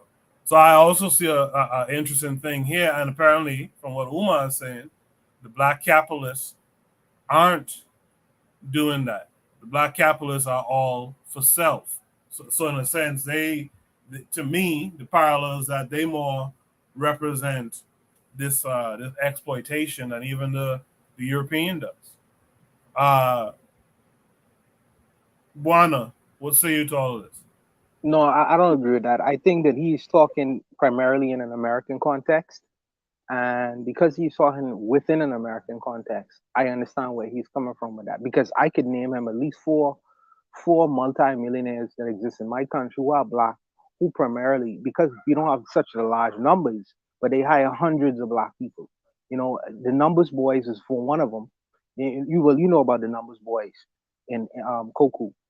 They have little casinos around here, which they employ, through either you have women working in the establishment, security guards. You have many, many, many, many people who rely on their businesses here for employment. That's first and foremost. Second of all, you have Dangote, who is in Nigeria. I'm sure he employs hundreds of Nigerian workers to prop up his businesses that exist in his country. So is it saying that he's just they out for self? I don't know, because of course they want to get their full benefits at the end of the day, granted, but they also employ many people who would not have had jobs if not for their employment with these establishments. So I don't particularly agree with that at all whatsoever. So like I say, I think he is really primarily talking within an American context, because like I say, I see it every day. Brave Davis, who's the prime minister, he was a businessman. He has establishments around here like Walmart, mega stores, 2 different ones where he employs black people all over the place, and also he has the people who work as independent businesses where they sell food outside of his establishments. You know what I mean? So I see it every day, every day. So for me to say that that doesn't exist, that would just be a falsehood on my end. On my end. All right, thank you for that, Buana. Trigapi262 says, how are those millionaires helping to fund an infrastructure is what I'd probably think of the first thing to ask as well. Only you've seen and heard everything everyone had to say. What say you? I agree with what Buana said. Yeah, he's really talking about American context, because I showed this to somebody and they said, actually, look, Dangote has a Nigerian multinational industrial conglomerate, is one of the biggest conglomerates on the African continent and the biggest in West Africa. As of the year 2021, the company has revenue excess of $6.1 billion and it employs over 60,000 individuals, right? And then the other person was Atiku Abu Bakar. That's Nigeria's largest private employer of labor, and he employs around 50,000 people for his company. And he has investments in media, shipping, education, so on and so forth. So it's like, in America, you do have this quote unquote selfish capitalist, right? And I'm not to say that you don't have selfish capitalists in Africa, but at the same time, the idea that people in Africa do not, they do not employ their own people is just not real. It's just not real. And I think that's one of the problems with the brand of Pan-Africanism that we have in the States, is that we kind of universalize the situation in the States to the situation around the world. But the States is a colonial situation, right? The States is a colonial situation. And because it's a colonial situation, it just doesn't translate in the same way across other countries. So, I had this really involved conversation with this guy, and he was like, look at all the top businesses in Tanzania. So I looked at the top businesses in Tanzania, and most of them were state-owned. Most of them were, or at least, well, not state-owned. Let's say that most of them were Tanzanian. They were indigenous in a sense. And it's like, that's what, if you just say, hey, look, the situation in America is the situation around the world, then of course, the situation looks pretty bad. But if you really investigate the world, you realize, hey, you know what? The situation in America is just the situation in America. And you as an international speaker should do your due diligence to say, or you as an international speaker should not attach yourself to one nation. Because, and I think that was my weakness earlier in my Pan-African career, but I feel like, I'm kind of speaking to more people and saying, hey, look, let's not universalize this one experience that we had, even though this experience is major. Let's just not universalize it. So no, I don't really agree with what he says, but at the same time, it does sound good, but it's not realistic, I don't think. If there's any last thoughts on this prompt? Yeah, well, let me say this right. So if y'all say he's speaking from an American point of view, do you agree with it when he's talking about the American point of view? Yeah, so I saw this video of the Atlantean, the millionaires in Atlanta. Oh, they're useless. So they're just so freaking rich, and all they're doing is buying cars and shit. But again, other people do the same thing. I saw this rich guy in Dubai, Arab guy, who just had a big car collection too. So it's not like that's the like black people are the only people doing that.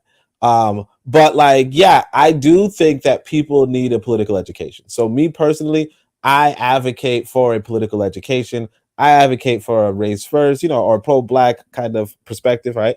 Ding, ding, ding, right? But either way, in America, I'm not gonna say universally all the Americans are like that, but generally speaking, America is the center. If we're talking about quote unquote exploitative capitalism, or we're talking about the dichotomy between capitalism and socialism, the big struggle, the big fight, America is that be as selfish as possible country.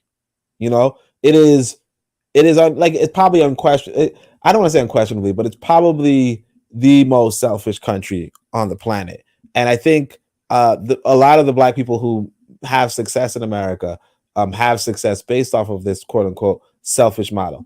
I don't think that everybody in the world follows the mindset of America, right? And I think that probably like relates back to the Comgyverse discussion, where it's like, you know, we're discussing kind of the American perspective and saying that's what everybody does.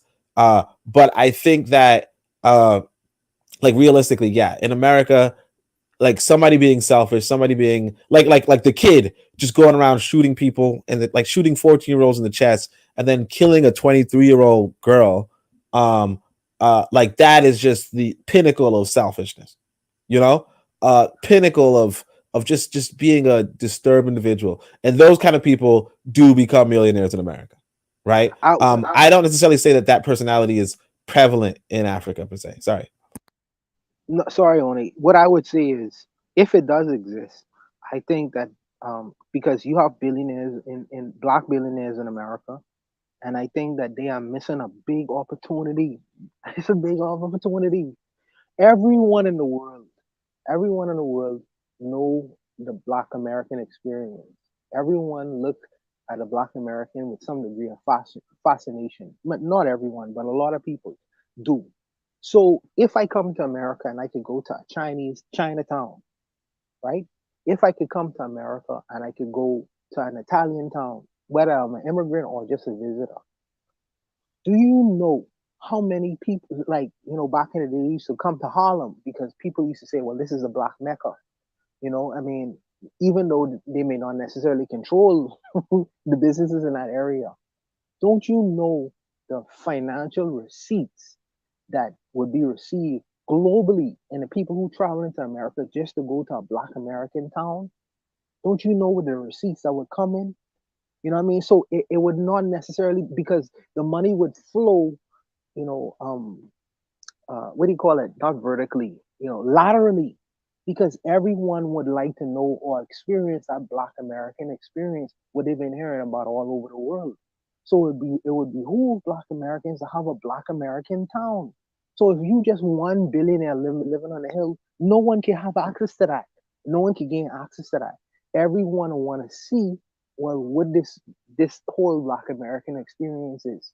So if they had a Black American town where people was open to come to, visit, patronize the food, the services, or whatever, that community will be very, very successful and rich. You don't necessarily need to point to one or two or three or four or five people. You would have hundreds of them. And I think that for me, that is the big void and the gap that's missing. And I think that if that was closed, you know what I mean, you would see a whole lot more millionaires, multi-millionaires, and billionaires that exist within that society. That's what I would say.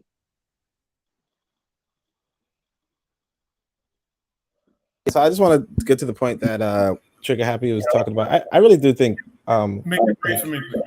Oh yeah, okay. So what I'm saying is Nigeria has, like, even if we say Dangote has 60,000 employees, Nigeria has 200 million people, and most of the 200 million people, like one of the reasons why Nigeria is poor, I would say, generally, is because most of the 200 million people are not as productive as, let's say, Dangote. So even if you have 100,000, you know, those 2 billionaires, they cover up 100,000 employees, right? That's not even half of, like, it's not even 0.1% of the Nigerian population. And then I'll just leave it at that. All right. That was Shoe Debris' topic number 3. I just want to remind you guys that this show is part of a podcast network. So let me just advertise the shows, take a station ID break, and we'll be back on the other side to discuss Shoe Debris' topic number 4. Hello there, dear listener. We hope you're enjoying this lovely discussion. If you're not already aware, this show is part of a podcast network called KWAZ Radio, a Pan-African nationalist and Garveyite network committed to showcasing the rich and varied thoughts of African people. We have an exciting lineup of shows that we think you'll enjoy, including the Bitter Medicine Podcast. I think black people acquired too much buy-in. Like, we constantly have to sell black people on things that are beneficial to black people. The Pro-Black Perspective Podcast. I'm fearful that our people are not really studying how to get ahead, and we're kind of, continually staying behind. The Harsh Reality Podcast. To me, it don't matter. I think people are so dumbed down, it wouldn't matter what you reveal to them. They still are in the matrix. They're in the simulation. They're going to keep doing what they did. They lemmings. So to me, it don't matter, man. The Learning Curve Podcast. Sexual access has never given you economic empowerment. The only person who has ever been economically empowered by a sexual relationship is the wasp and his woman. The Cassidra Cheek Show. When we start rising up to fight for our own, I guarantee you they'll stop doing what they're doing. I guarantee you they would have let their brother go. They was waiting to see what black folks was gonna do. Brother Bakari Podcast. Black people love to claim folks that hate them, right? They're a slave master, and they are ashamed of who they really are. The 4Kast Radio. Like, if you pray to the same deity as like your enemy, and that God blesses your enemy more than you may want to reconsider who you praying to, And Tanzan, African Mind. Africans generally are welcoming of everyone. Sometimes, to my consternation, I think that they should be less, welcoming. If you love our podcast network, we would be grateful if you could rate and review us on Apple Podcasts. Follow us on social media, like and subscribe to our YouTube channel, and check out our website at www.kwazradio.com for more information. Thank you for tuning in. And now, back to the program.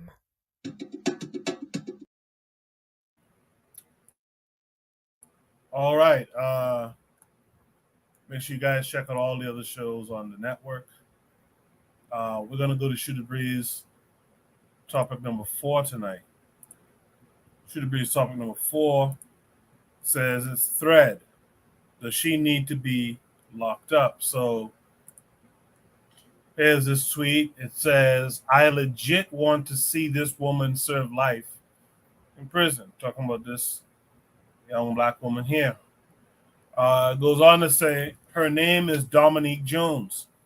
Currently, Travis Rudolph is on trial for killing her brother's friend because DJ set up Travis by sending her brother to his house to quote unquote shoot his shit up after finding out Travis had other women in his phone. Dominique is a married woman, by the way. So let's watch this video here. As they fled following a fight. Some surveillance video that they shows that Travis Rudolph was the aggressor, that he was shooting at 4 men who came apparently to shoot up his house. Although one of those men testified today saying that just meant they were there for a fist fight, not murder. Prosecutors say Travis Rudolph was the aggressor the night in April 2021. 4 men showed up at his door.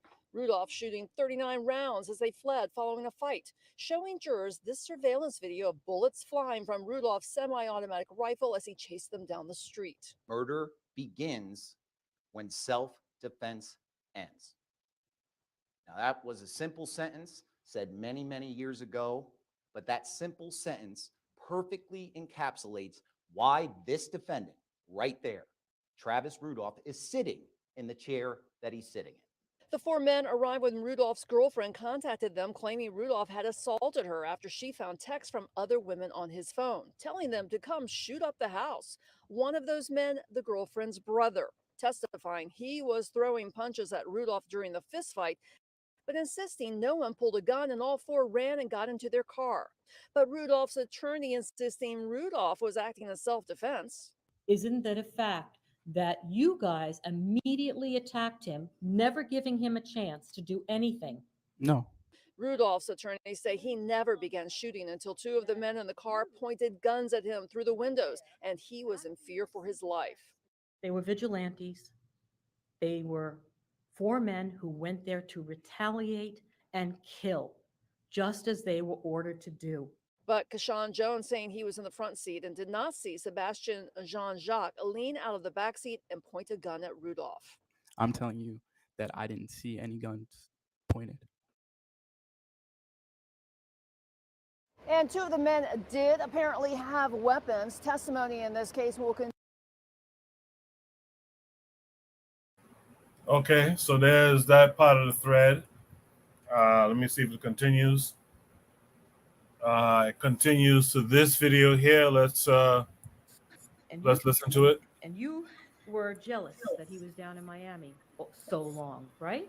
I'm not going to use the term jealous. No, I was not jealous. I wanted him to do well. I wanted him to go to the CFL. I knew that was his dream. So I wouldn't call that jealous at all.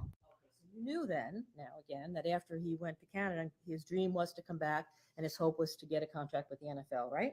I mean, usually that's what people decide. I'm not sure exactly what his decision was, but if you go off to the CFL, yes, that is something that you do try to pursue after. Okay. You also told the jury yesterday that I felt uncertainty because I didn't see him for a month. You remember that? Correct. Okay. So you basically did not see him at all for a month, right? In person, because I was healing, but I did see him through FaceTime, on the phone, through text, every other type of communication. Why would you feel uncertainty if the relationship had changed course? Why did you care that he was down in Miami?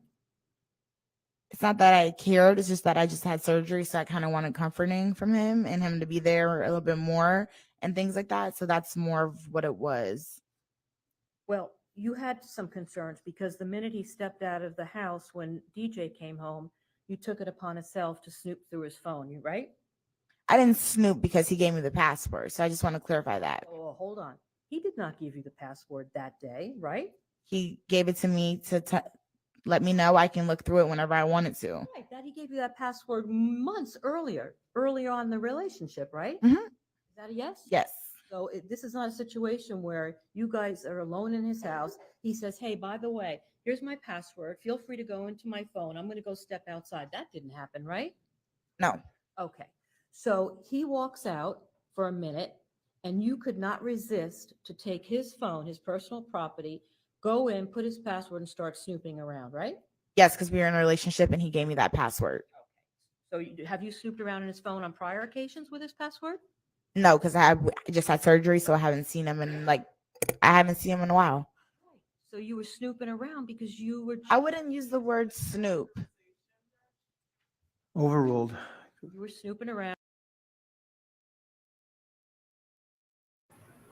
Okay, so that was I think the last part of the thread, maybe. Nope, I'm lying. There's another video here.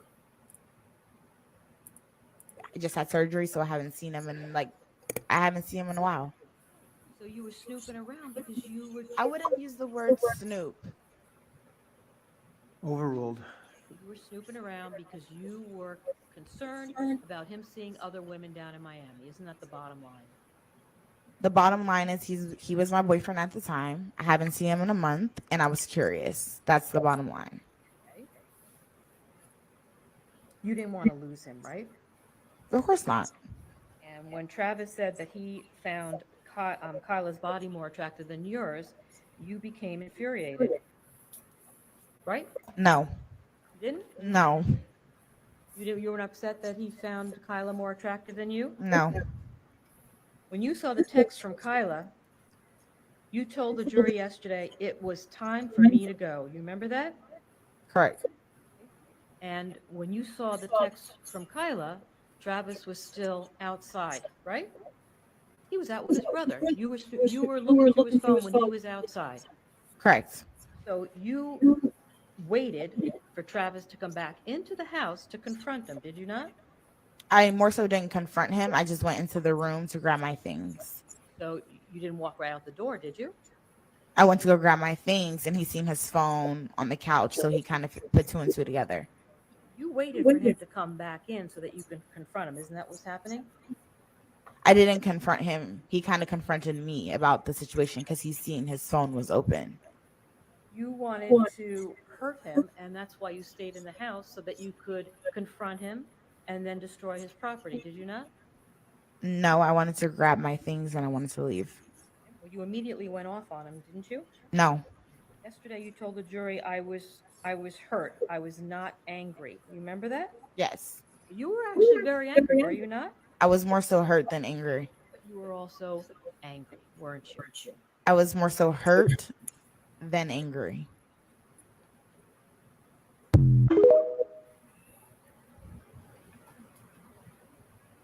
Be violent with Travis and not the other way around? No. Not at all? Something or show me something if I can't recall the exact steps of the moments. Question. Okay, so you were the first one to become physically violent with Travis, not the other way around. Answer, correct. Yes, that's correct. You remember that? So you smashed his iPhone not out of anger, but because you were hurt? Yes. Okay. And I didn't send my brothers to kill him. You just sent a text to go shoot up his shit, right? I didn't say shoot him. You sent a text to go shoot up his shit, right? Correct. Tell the jury what the shit is. When you're angry, you say things. I'm sure everyone in this courtroom has said something when you're. I'm trying to speak. If you want me to answer your question, you have to let me answer your question. Well, if you were responsive to my question, I wouldn't have. All right. Answer the question, please. Okay. Can you repeat your question? Question was shit. What does shit mean in the context of that text? Anything but him. Okay. So it could have been his brother. No. It could have been the house. Nothing violent toward a person. It could have been his mother's house, right? I was upset and my adrenaline was running and I said something that I didn't mean. That's the bottom line of that. I didn't mean for my brothers to do any of that. That's why when my brother left the house, he did not have a firearm on him. People say things when they're upset that they don't mean all the time. But since the situation has happened, it obviously blew up 20 times more. But I didn't necessarily mean for anything to happen to Travis, his family, his house, or anything. It was like my second home. I would not want anything to happen there. All right. And he never raised a hand and touched you, did he not? Yeah, he was raising his hand the whole time, like grabbing me, pushing me back. Yeah, the whole time. So did he punch you? No, he didn't punch me. Did he slap you? No, he didn't slap me. Did he pick up any objects and hit you over the head with them? No. So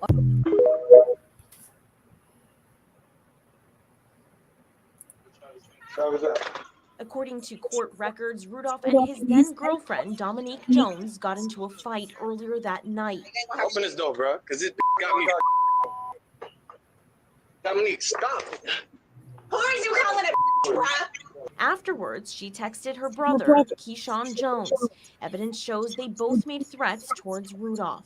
As soon as I came outside, literally, Tyler, he sucker punched me to my left eye. It was Tyler and Sebastian. They was kind of trying to corner me in. And Tyler, he had pulled out his firearm. And during that time, Tyler pulled out his firearm. Sebastian was like, you messed with the wrong girl, you're gonna die tonight. And then that's when I went back inside and grabbed my firearm. The fight spilling out into the street. The video shows Rudolph then running off his property with an AR-15. I had to do what I had to do, you know what I'm saying, to protect me and my family. My brother was on the ground, getting jumped by two of those guys, getting kicked. So that's the reason why I went down the street. While they're all in their car, I see two firearms pointing at me and my brother. And I couldn't believe it. And it's just a split decision where I just felt like it's either me or and my brother or these guys that's, you know what I'm saying, gonna get hurt. Rudolph firing 39 rounds, the four men speeding off. I know people at home are going to question, okay, he has an AR-15 and he fired 39 times. What's your explanation for that? I can't even count how many times I shot, to be honest with you. I got fast reflexes, I play football. And on top of that, I felt like I had to keep shooting until the threat is no longer a threat anymore. Did you realize you had shot somebody when that all happened? No, I honestly didn't know I had shot anyone. And my heart sunk. I was just trying to get them away from me and my brother and killing us, really. Sebastian Jean Jacques was shot and killed. Tyler Robinson was also shot but survived. Keyshawn Jones and Christopher Lowe were not hurt. Would you do anything differently? It was a matter of life or death at that moment that I had shot. And I'll do the exact same thing if it came down to it.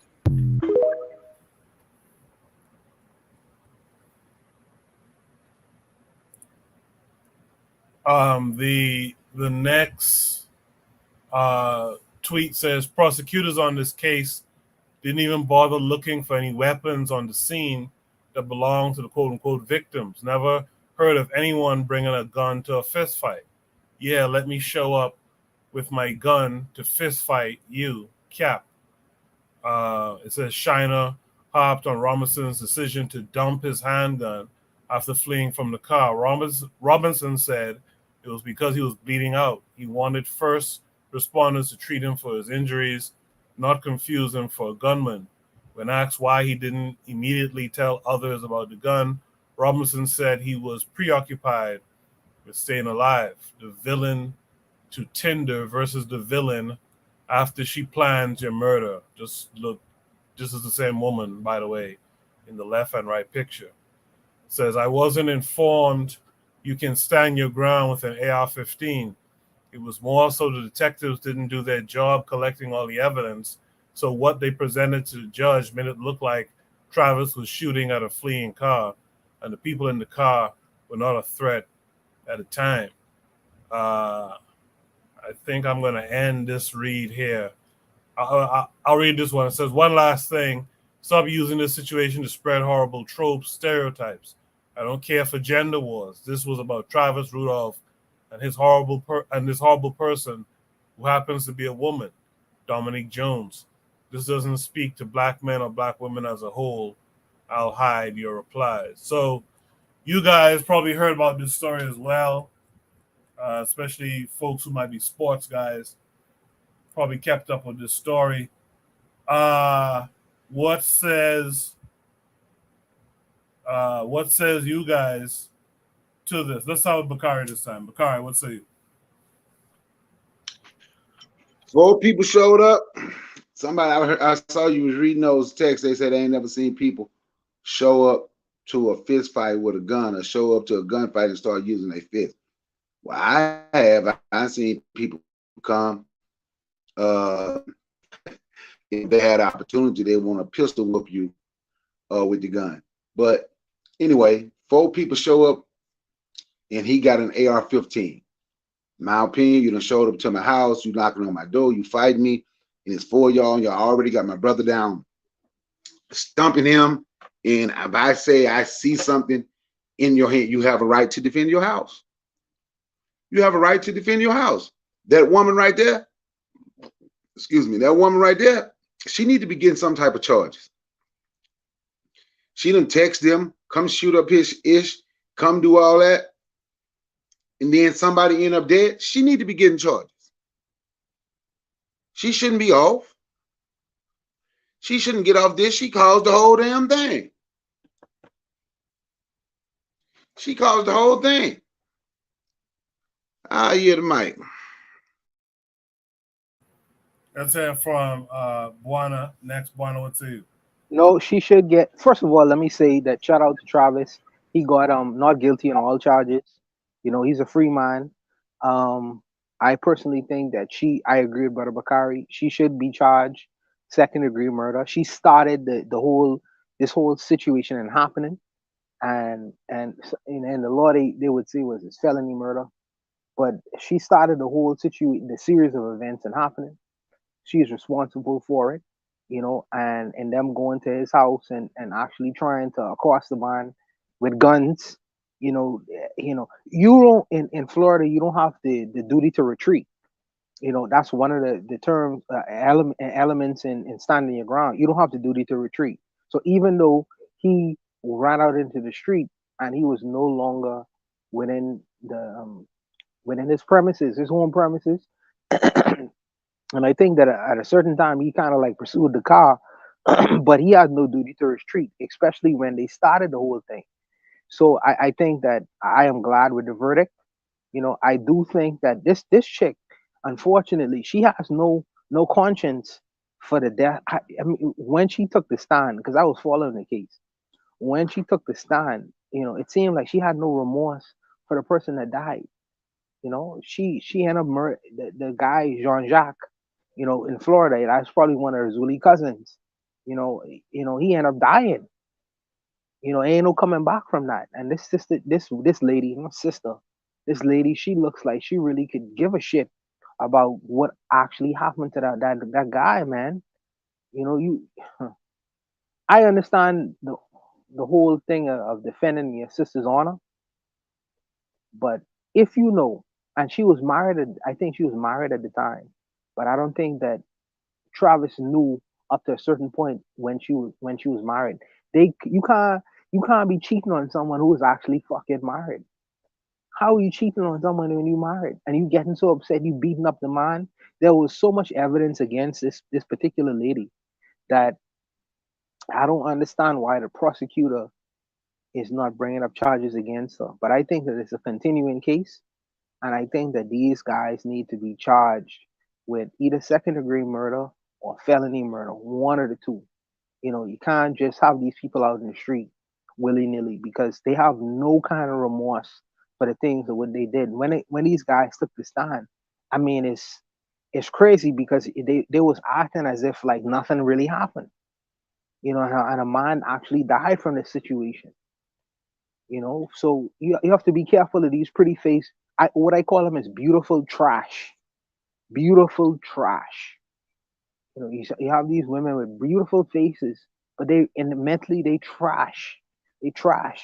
And for me, this is a cautionary tale for my brother only getting with these randoms. So just be careful. The brothers them young, and I know when you're young, you know what I mean? I know how that go, but just be careful. Just be careful and think with your main brain rather than a secondary brain. But I'll leave it there. All right, Oni, go ahead. Yeah, all right. I'll say first off, in America, I'm celibate. You know what I mean?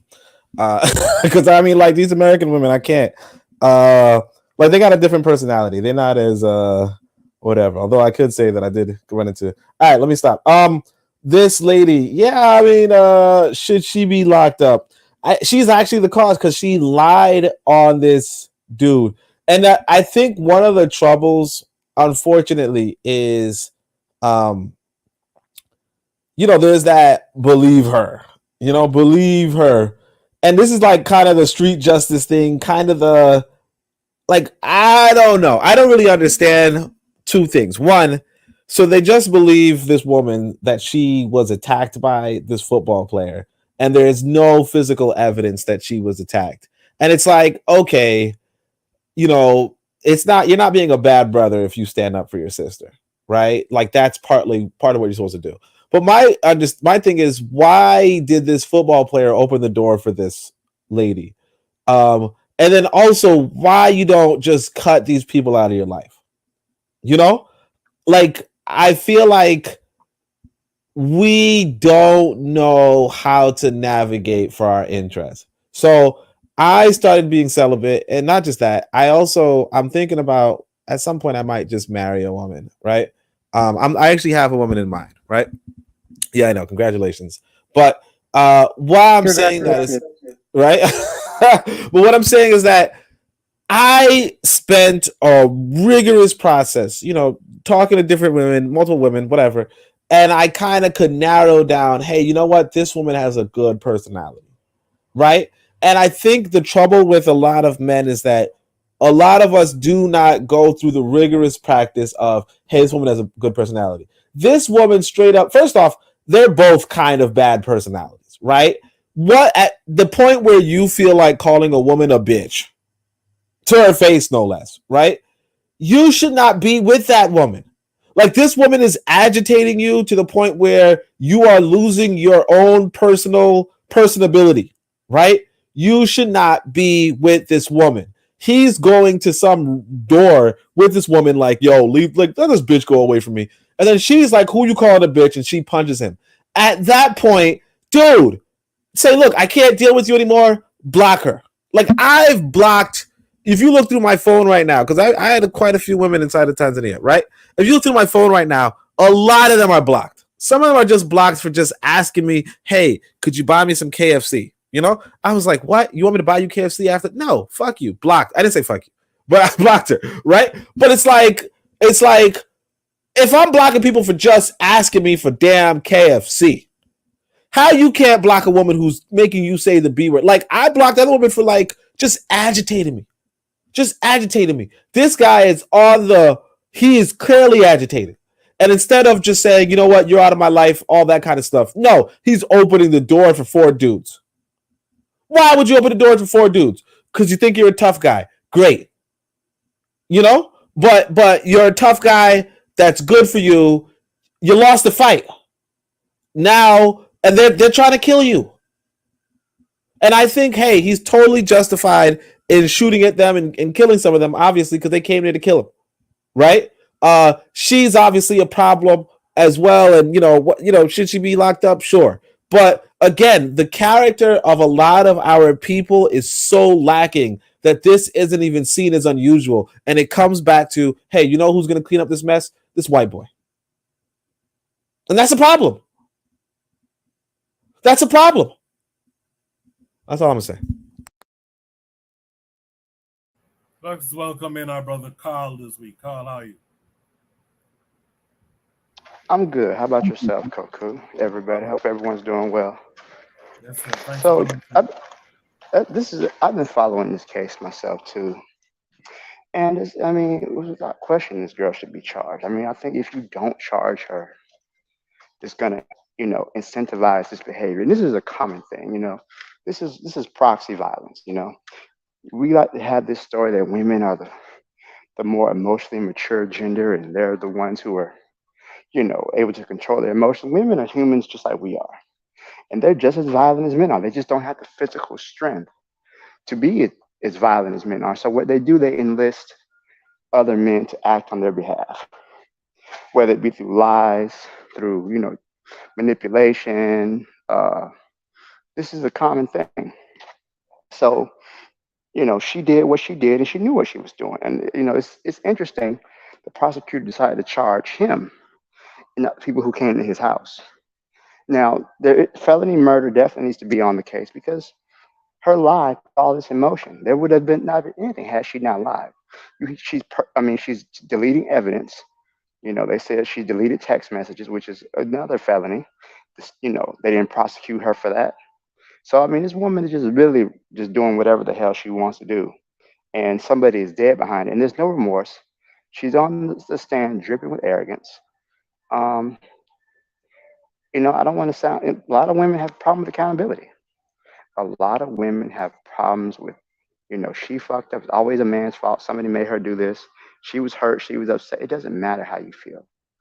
You lied. Instead of taking the L, first of all, you married. Take the L. You lost out on the ball player. Deal with it. She wants to get revenge, get him back somehow. And then her, the way she's tap dancing on the stand. Oh, I didn't mean shoot him. I just shoot his shit. Anything but him. So they're gonna go and shoot up his mom's flower bed. She knew the fuck she was doing. She knew what she was doing.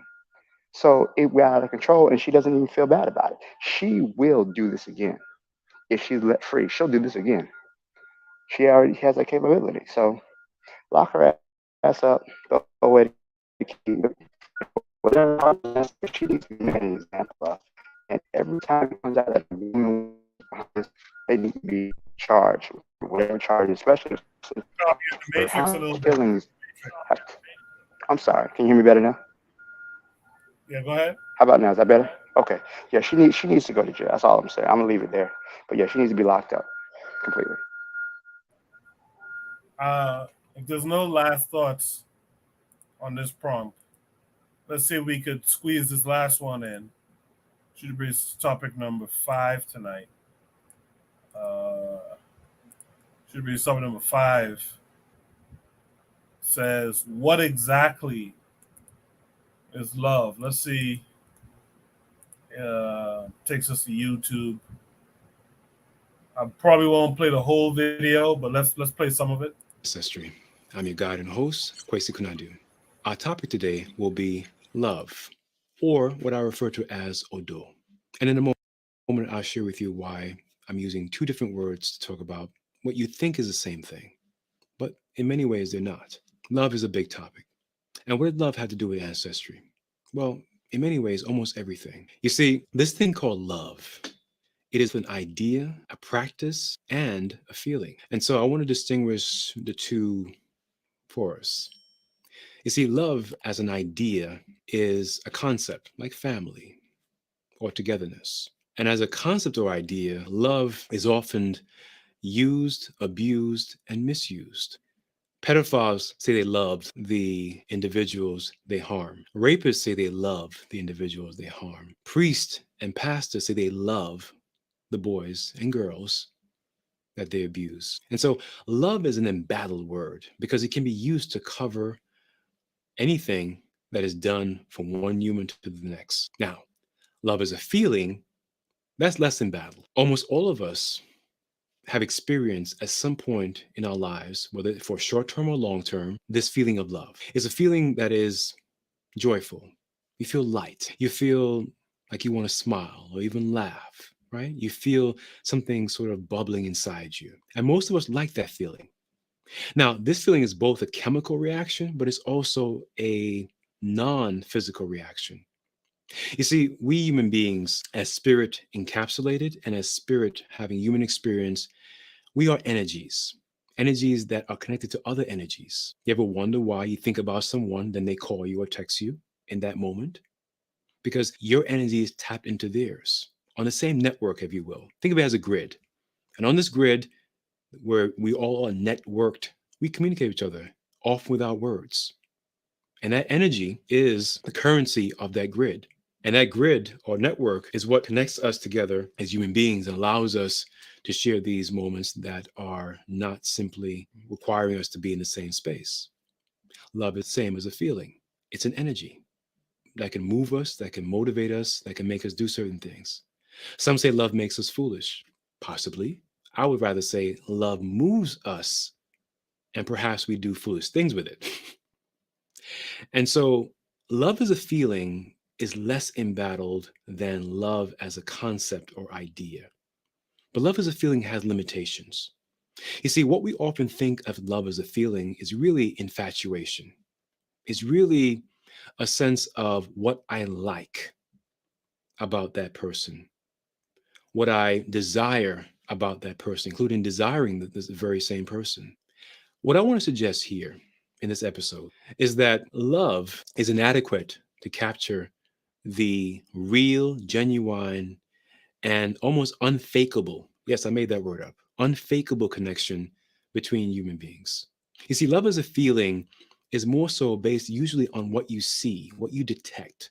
Those are things that we love. Now you might say, well, how do I know this? Well, I have experiences. I've been married twice, and I've loved both women. But here's what I discovered. In one of those relationships, I was loved by the other person, but what she loved was what I could do for her and her family. She didn't love who I was. And I want to make this distinction absolutely clear, because this is how I counsel and advise my daughters, who are 12 and 14, but they're growing. And they will marry and have a family and have children. But before they do any of those things, they have to appreciate and understand the distinction between being loved for who you are, who you really are, than what you can do for someone. Yes, you hear the songs, the R&B songs and the rap songs about what a man can do for me, what a woman can do for me. And these are supposed to be acts of love. But again, those are betrayed versions of love because they're not love at all. When someone says they love you, but the evidence comes from what they get from you, what you can do for them, then it's not love. They're in love with the idea of you, but not the real you. I'll say it again. Just make sure that you heard what I said. When someone shows, because often they won't say it, but if someone demonstrates by being in a relationship with them over months or years that they love you, but they're often unconcerned with things that you're passionate about and care about, that's a warning sign. Let's say you're a musician and the person who loves you doesn't go to your shows, doesn't enjoy your practices. In fact, would rather close the door when you're in the studio or in your creative space. That's a sign they don't love you. They may love what you do for them through your artistry, but they don't love you. Or let's say that you are a professor and the person is not involved in your academic life, doesn't go to your conferences, your workshops, doesn't go to your talks, have never been to your classroom or have a desire for those things, if you are a scholar, doesn't participate in your research trips or your scholarship, then they don't really love you. They love the idea of you. They love the idea and the fact of what you can provide for them. I'm not saying they don't care about you, but they don't love you as for who you really are. And that's why I said the term or the concept of love is too embattled. The idea of love is too embattled. It's too slippery. It's not firm. It's too ethereal. All right. You guys can follow that channel I just did. The channel is called Powered by Ancestry. Trigger Happy 262 in the chat says follow that channel. That's KWAZ Konadu, the guy who writes about the Akan and the Akan in the diaspora.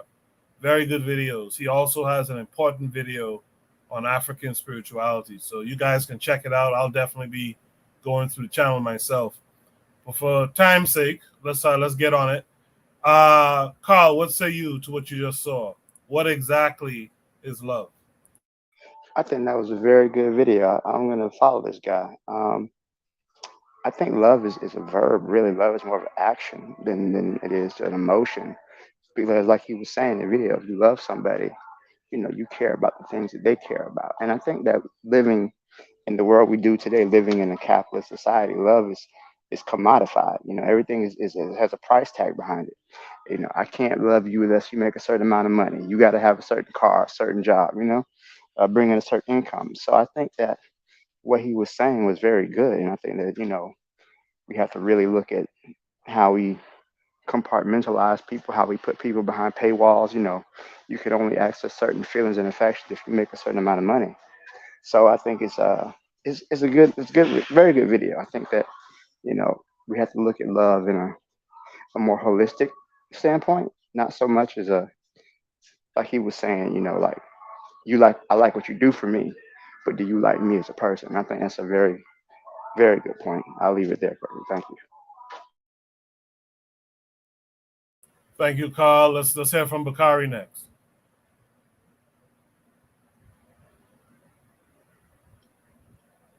Can y'all hear me? Because I'm having technical difficulties again. Yeah, we can hear you. Can y'all hear me? Yeah, Bakari, go ahead. Okay. Because everybody sounds like a robot to me. All right. But I don't know. I can't tell nobody what love is to them. I just know he mentioned his two wives and he said he loved them both, but they loved him for different reasons. I can't say that. People will be with you, what you can do for them. But hey, that is something that you have to look out for. But and honestly, I really don't. I don't know. I don't know if I just know it's an emotion. It's a feeling, good feeling. I was in love with my wife.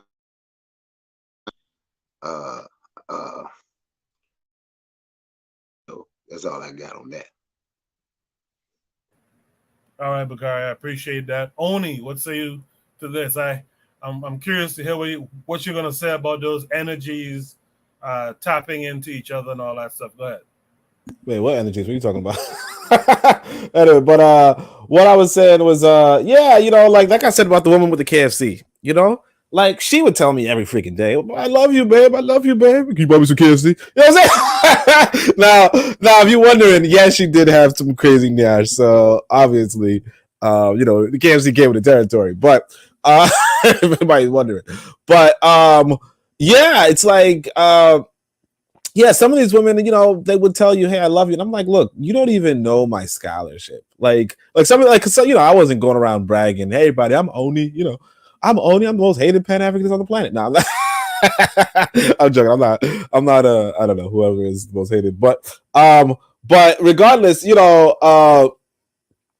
yeah, I mean, yeah, a lot of people do like. A lot of people will fall in love with you pretty quickly because love is attached to is imaginary. You know, it's an imaginary thing.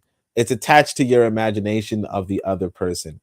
And sometimes what you imagine for the other person is possibly their passion. You know, like I remember I was in a bar and this guy was like a a guitar, like not a guitar, violinist. He was a violinist, and he played hip hop music and all that stuff, and it was okay.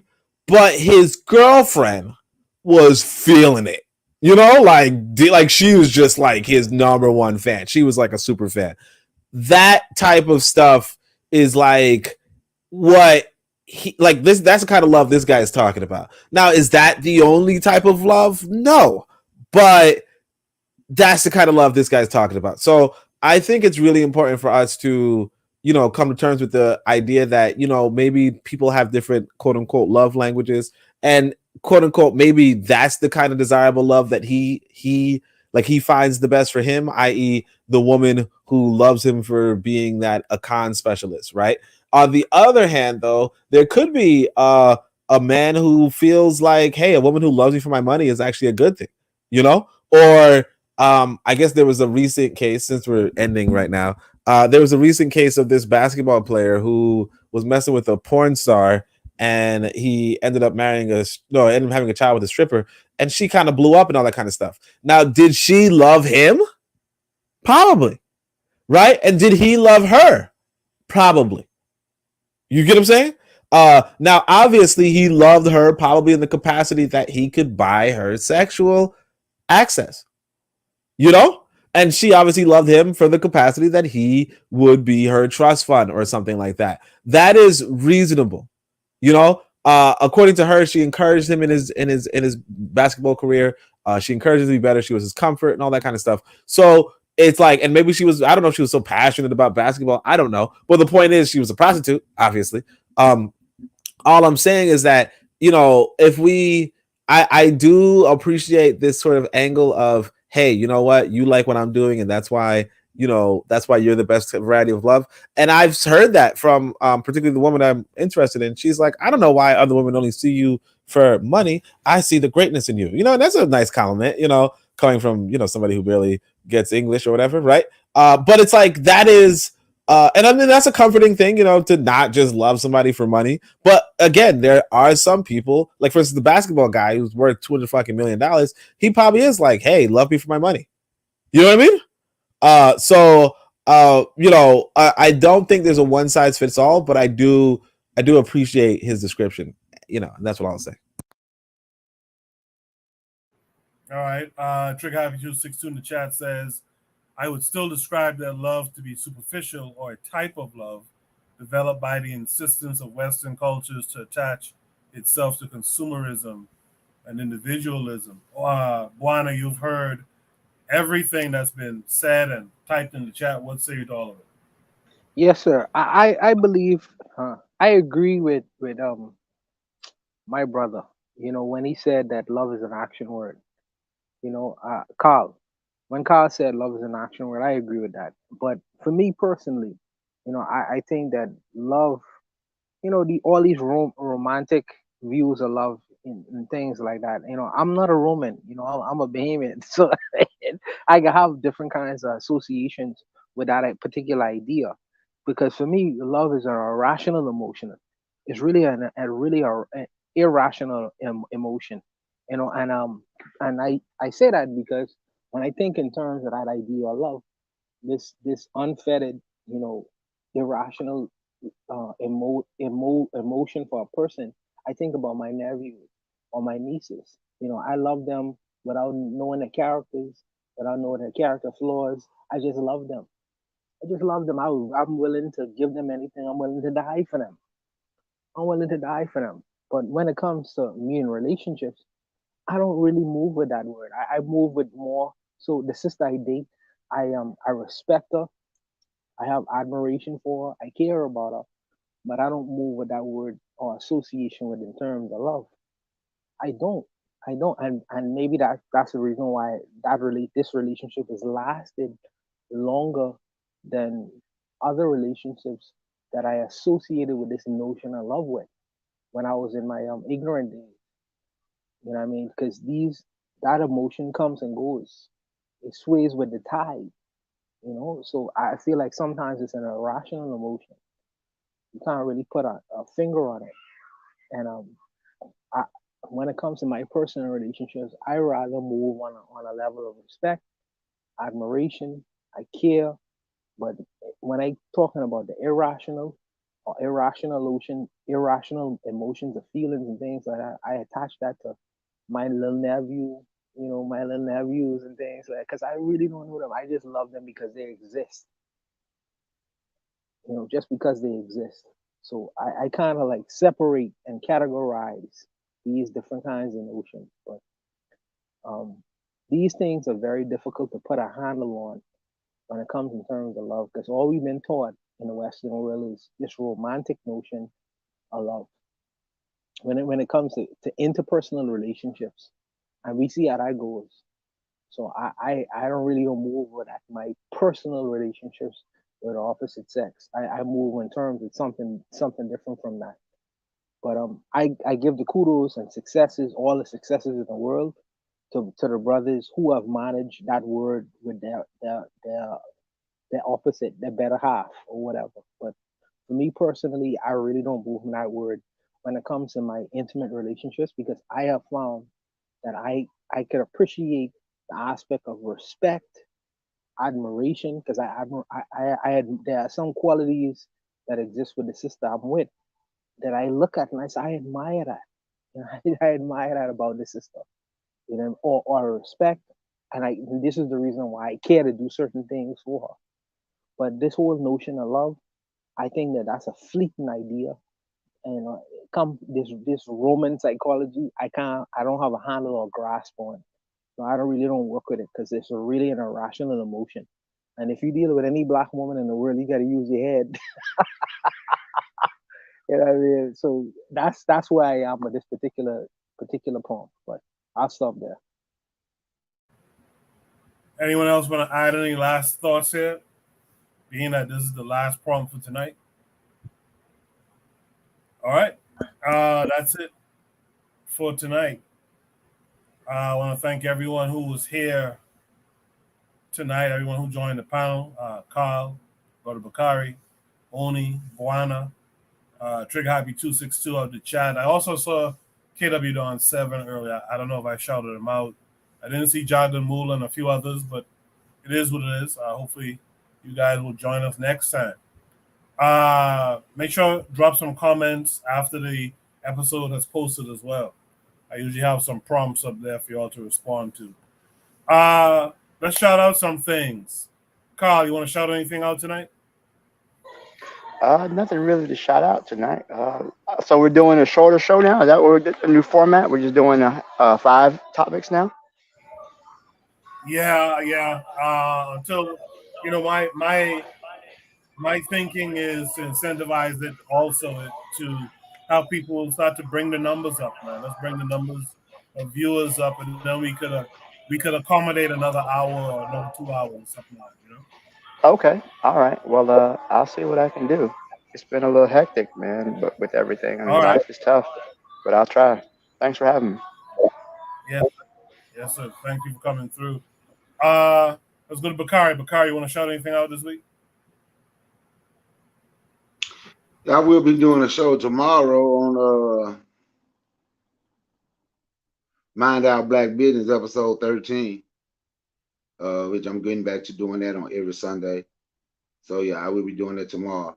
Yes, Carl, I've been shouting you out on my last few shows. I say Carl running, he's scared, he don't want to talk to me no more. Man, I was on vacation, man. I was in Tennessee. I'm just getting back last week, but I was on vacation. I'm just kind of, I ain't never called you out. I ain't Are never you called you out. are you in Florida now or no? I thought you said you were gonna be heading down this way. No, she wants to stay another week since she just graduated. She down there with her auntie. So. Okay. Well, we'll communicate offline. I'll see my number. You can try to link. All right. But that's all I got to shout out, man. Thank you for letting me speak on your panel, Coco. Respect to everybody that was up here, and respect to the chat. Yes, sir. Thank you as well, Bakari. Oni, you want to shout anything out this week? No, I'm just gonna do my potty. What is it? Tomorrow. We're gonna have the lovable Lero. It's gonna be pretty cool. I was working on the program I'm gonna use tomorrow in order to just generate a conversation. So it's gonna be pretty cool. Me and Matron and I did this before, so I'm just updating the program, so that it's I guess it's on another engine. That's all. Anyway, yeah, thanks for having us. And of course, shout out to everybody on the panel. And all that. All right. Appreciate that. Make sure to check out Oni's show in the morning, 11 a.m. Eastern Standard Time. Last but not least, Buana, you want to shout anything out this week? Yes.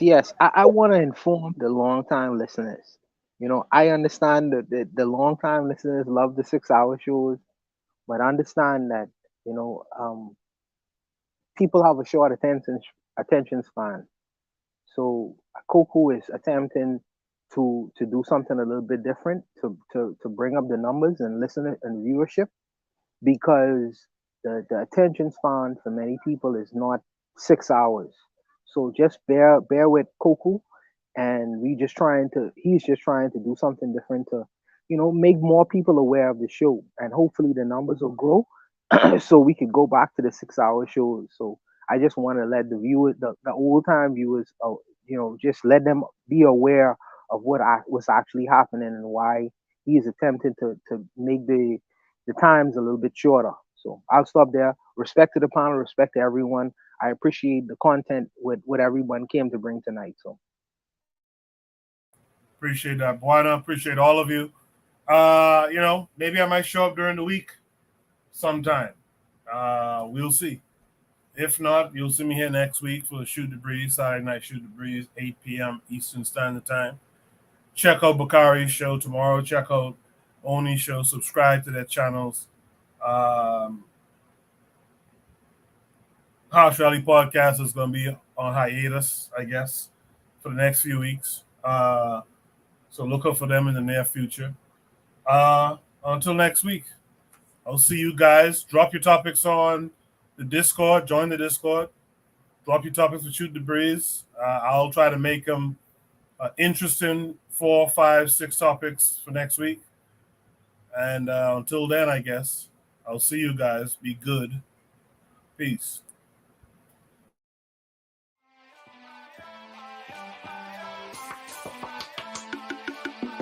Thanks for listening to the Bitter Medicine Podcast with your host, Koku. If you like what you just heard, we hope you pass along our web address, bittermedicineblogs.com, to your friends and colleagues, and share our show to all your social media. Be sure to check out our archive section on our website for previous podcasts. This has been a KWAZ radio production. Join us next time for another session of the Bitter Medicine Podcast. Follow us on Facebook at Bitter Medicine Show, Twitter, Bitter Meds, Tumblr, Bitter Meds, Instagram, Bitter Medicine.